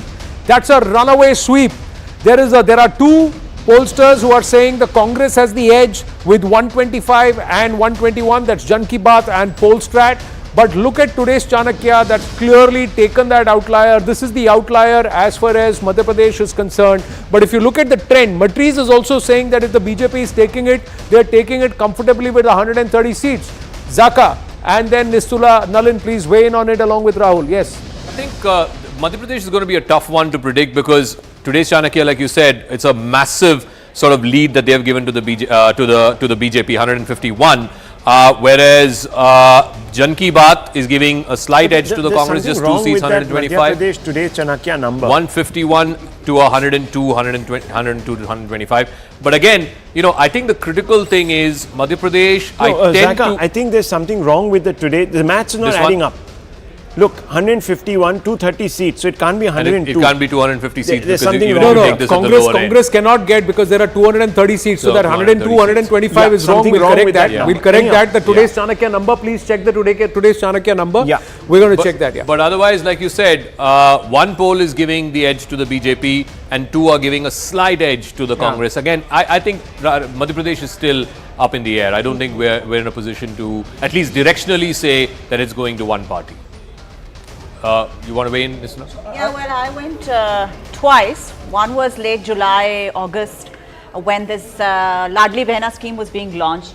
Party was in a disarray. I don't think the party workers were at all enthused to give another term to a chief minister who'd been at the helm for 18 years. There was an anti-incumbency against Shivraj Singh Chauhan inside the party. And then when I went during the election, we found that this fielding of these 7 MPs, etc., whether they win or lose, party workers had started hitting the ground. There were a lot of rebels. Then Amit Shah sat there for 3 days. So at least BJP had sorted out some of its internal troubles. So this could be a reflection of that. If they had sat back like they did in Karnataka, where party workers just did not get out of their homes, neither did they go, nor did they get the vote out at that time. So if it had been like that, probably we would have seen a more one-sided contest. Right now, this is the reason I think that pollsters can't make up their minds which way this is going. And unlike Karnataka, Madhya Pradesh is a Sangathan ka state, which is the BJP organization. They start with more than a 25% vote share. So that is why it makes a very, very dicey sort of a election to Let me add to what Nistula is saying. Madhya Pradesh is the original laboratory of the Sangh, long before Gujarat also. So in that sense, while Madhya Pradesh is very complex, it's got 6 regions which are very different, you're right, the BJP starts with a huge advantage if it gets its cadres enthused. And what's happened is, 3 or 4 months ago, everybody had written off the BJP in Madhya Pradesh. So irrespective of who wins, the fact that it's a tight contest after 18-19 years of incumbency shows the inherent strengths of the BJP in Madhya Pradesh after such a long incumbency. No, not just that, but if you look at the screen, there are gains for the BJP everywhere. There are gains even in Telangana for the BJP. There are gains in Rajasthan. It's surprising to see because the party itself didn't think that they were getting any gains there. And going back to what Rahul was saying, if this is the trend in the state election where there's supposed to be a discerning voter who turns around and says, state mein mujhe kya chahiye, Vidhan Sabha mein aur national mein kya chahiye, what does this indicate for Lok Sabha 2024? In all these states... you please go ahead. I always cut into what you say. In all these states, the BJP lost them in 2018. And we know the results of 2019. Yeah, and they returned 100%, almost 100% in virtually all the states. And in 2003, BJP won. All 3 states and then they lost the general. I like to simplify everything. So now is the time to actually unfurl the 7 M's. Yeah, the 7 M's. Okay. So the Modi impact. Let's first talk about the first M, the Modi impact. This is clearly an election where the Modi impact is now being felt. If this number holds, if all of these states report what they're reporting, then there is no doubt that the Modi card still has a lot of traction even at the state level. So this whole talk of Karnataka and Modi not being able to click and basically connect, I think that's something that we have to add a caveat to. The Mandal card mixed results on the Mandal card, I think, Zaka. The Congress went in, and these are the real caste determining states, right? If you look at hasn't worked, the OBC dominated seats, and I showed this earlier as well. I think one critical factor for the Congress, they might do well in this belt, the Gwalior, Chambal, Bhind, Morena belt, but they really need to sort of beat the BJP in the central part of the state. So this is sort of Madhya of Madhya Pradesh, and then the BJP does really well in the eastern part, which is Vindhyachal. The question is, if in these places the Congress is not able to up this, if the Congress has to go upwards closer to 40 and the BJP closer towards 20 in these OBC dominated seats, for us to say, okay, this whole caste census business had some kind of so what is the BJP deployed on the ground to try and cancel this out? Well, majority mobilization. Remember, very strategically, as the campaign was heating up in all these states, what was announced? The puja in Ayodhya, 22nd January. This happens to be my birthday, by the way. But that's the day when they said that the puja will be announced. So immediately there was this thing to cut it. Now you have the Mahila vote, which I think we're not reading in. The Mahila vote, I think, is very significant because you were telling me, Zaka, before we went on air, that in Madhya Pradesh, it has really peaked by 2.5%, and in Rajasthan, more women have voted than the men. Are you trying to say? Either there is caste. What was the main thesis that the BJP unfurled in Rajasthan, that the women are not safe? Women are not safe. Yeah. So law and order. See, but then what you're trying to say is that this entire caste game doesn't stand, because if you're looking at caste, then you can't look at caste only from a male prism. I'll still go with women will also don't women identify with caste then? They do. You're trying to say if they do identify with caste, then let's not say women voters are voting separately. Exactly. No, either they are voting as part of their caste, or they are rising above the caste and looking at the factor on ground. More and more women want to enter the workforce. Okay, we got a number on CNX number. We've got more women are wanting to enter the workforce. If they have to, GVL is there as a quasi-cephalogist. Yes, quasi-cephalogist. Now no longer into cephalogy, but we will ask GVL on this aspect also, that is this entire caste census thing, is it now a bogey? And should it be looked at only from a male prism? That's another question. But let's look at the CNX number. What is CNX giving as the numbers? Let's go closely. And they are saying CNX 100 is the par number, and CNX is saying that Congress should get 104 seats in Rajasthan. This is the CNX Rajasthan number. And BJP will fall short. 80 to 90 seats for the BJP is what CNX is saying. So these are the latest Rajasthan numbers, and that's why we see the Congress poll number on the edge of your screens bumped up to 80, and the BJP slipping down to 107 from 109. Let's look at the next one. We got one more number coming in on Rajasthan, and this is the Matriz number. The Matriz number says Congress is at 75 and the BJP comfortably way past the 100 number, and it will actually sweep this election in Rajasthan, get up to 130 seats. So if they move past the 100 number, the BJP sweeps the election. That's the call, and that's where some of the analysts and the BJP supporters are saying, hum 130 par. We heard the LOP of Rajasthan, Mr. Rathore, also say we will be 130. So let's go across to GVL Narasimha Rao and ask him to weigh in on two aspects. GVL, two aspects. One is this entire caste king. Is it a bogey? If you look at the exit pollsters and the way they have voted, it's against the incumbent. That's what it looks like. Or is for the incumbent. Where is there a caste factor there? Secondly, will you look at it from a male-female prism? Does caste not apply to women at all? And the third part, right now, the outliers are saying this way or the other, but so far you seem to be going and getting a clear mandate in Madhya Pradesh and in Rajasthan. What does that imply for Lok Sabha 2024? Three questions. Yeah, Anand, you see, certainly the caste voting in any given state is more pronounced among men compared to women. Women tend to vote more on performance, more on governance, and less so among men. I think this will be a big gap. If 30%, if 60% men vote caste, the number would be significantly less in the case of women. It's not to say that women don't consider caste as a phenomenon, but the intensity is much lower, number one. Number two, caste is a factor not in these states alone. Caste is a factor in every state. Be it Tamil Nadu, be it Karnataka, be it Kerala. Kerala is a state which is highly literate, But caste is a factor there also. But caste results in long-term political preferences for political parties. So if you see one particular caste is more inclined towards LDF, another is more inclined towards UDF, and that does not change drastically from election to election. Right. The vote swings are very limited.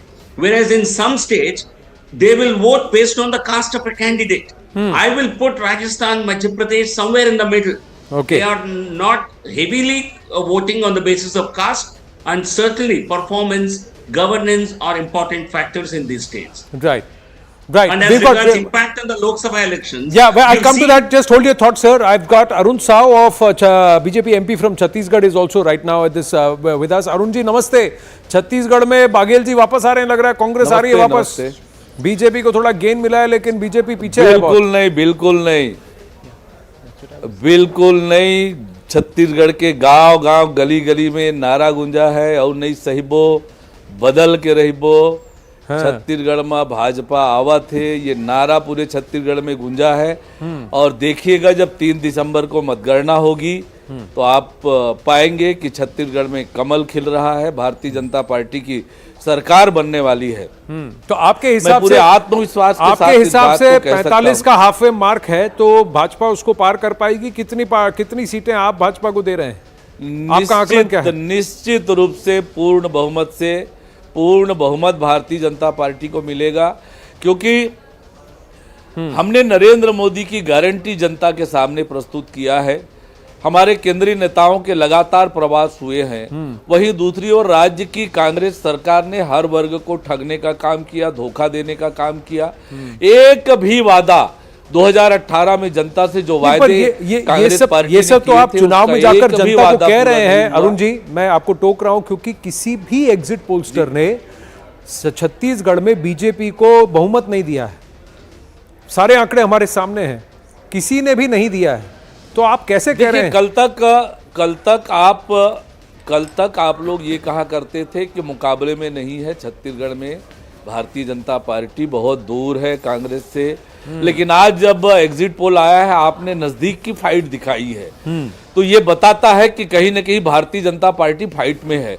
लेकिन ये sample size बहुत कम संख्या का होता है. मैं आपसे दावे के साथ कह सकता हूं कि अपने कार्यकर्ताओं के मेहनत के दम पर जनता का जो रिस्पांस हमें मिला है, पिछले 1.5 सालों में हमने जनता के हर मुद्दे को सड़क से लेकर सदन तक लड़ाई लड़ी है, और जनता का आशीर्वाद भारतीय जनता पार्टी को मिला है. 47 सीटें क्योंकि जीतेगी राज्य बीजेपी. की कांग्रेस सरकार ने ऐसा निश्चित रूप से 3 दिसंबर को देखिएगा, छत्तीसगढ़ में कमल खिलेगा और भारतीय जनता पार्टी की सरकार तो बनेगी. 3 दिसंबर को मैं आपको आमंत्रित करता हूं कि आप जुड़े हमारे साथ फिर से, और फिर साथ में फिर जश्न मनाएंगे. अगर आप जीतते हैं और अगर नहीं जीते तो फिर आपको कुछ प्रश्नों के जवाब बिल्कुल जश्न मनाएंगे. और छत्तीसगढ़ की जनता भी एक बार फिर दिवाली मनाएगी.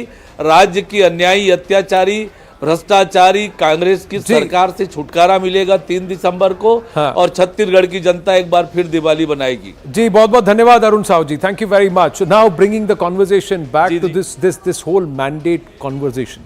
Is it a pro-Modi mandate or is it an anti-incumbent mandate in the states? Where do we stand on that? GVL Narasimha Rao was about to opine on that, but we'll go to GVL first. We take it here. Stand, which is basically shows a 2-2 kind of draw between BJP and Congress, is definitely a pro-Modi mandate. See, Congress has become stronger in Telangana. Now it's 63. Congress exit poll of polls, their poll of poll number for the Congress is 63. Way clear. I'm saying that for a couple of reasons. In Madhya Pradesh, they've had 2 decades of income of a BJP government with a 1.5 year interim of Kamal Nath in between. 3-4 months ago, nobody gave BJP a chance in Madhya Pradesh. If the BJP, if there's still such a tight contest in Madhya Pradesh with the BJP ahead in a margin call, I think that's a lot of credit to the BJP party machinery and to the Prime Minister. The Prime Minister has been at the center stage of the BJP campaign in both Rajasthan and Madhya Pradesh, despite it having old satraps who have been who not been made the chief ministerial face. So if the BJP does do well in both these states, you'll have to say that brand Modi retains its potency for the BJP. There is one thing we are forgetting in all of this. If you say that the Congress is going to win in Telangana, then basically the BRS is going to start fighting for its survival at some level. What does that do in the Lok Sabha scenario to that state? It opens that state up. Yeah.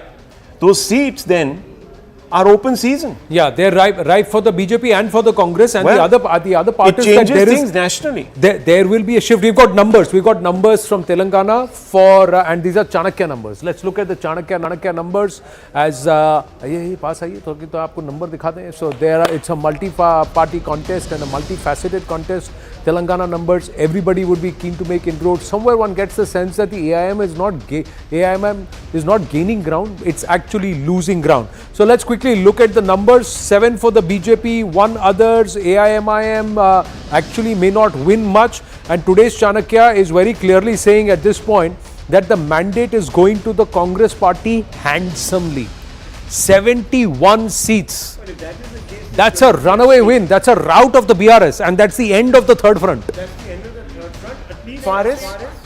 At least BRS was trying to mount. They changed their name from BRS to BRS because of the national ambition. And that opens that election in the Lok Sabha. I think that this is very consequential at the national level. GVL, you want to weigh in on this? More than one reason. Yes. The first reason is that it indicates a strong revival of the Congress in the south after Karnataka. This is a state the Congress was basically ruled out for the last 10, 12 years. Exactly. No, but with the BRS coming down, there's a vacuum. So who'll fill it? Is it going to be BJP? Okay, I've just got the Axis number for Madhya Pradesh. And this is again a big one, a real big one, because Axis is predicting 140 to 162 to the BJP, 68 to 90 for the Congress, and there are 0 to 2 to the others. So this is a huge number that Axis has given, and we all agree that he is the most reputed pollster. But I don't think anyone predicted this kind of range for the BJP. 140 to 162. Well, he consistently sticks his neck out. So this He is does. just par for the I mean, like you said, 3 months ago, nobody would have given this number. And Chanakya got close. Chanakya has given him 151. Yeah. See, these present. I mean, Modi is definitely on the ticket in the north. No doubt about it. And you have to ask that question whether there is this larger anti-incumbency feeling of disaffection against him. And what does that mean for the Lok Sabha elections? Let's quickly call the MP Axis number also. Yes. Let's put it up and we'll quickly look at these numbers. So again, Axis after today's Chanakya gives this number that Zaka just wrote out on the magic wall, and the number is that the BJP could stand to win more than 160 seats. It's absolute rout. It's an absolute rout of the Congress party in Madhya Pradesh. And that's the biggest state. Now, so if you look at the color, that entire band then becomes saffron. Rajasthan, Madhya Pradesh, and then it just looks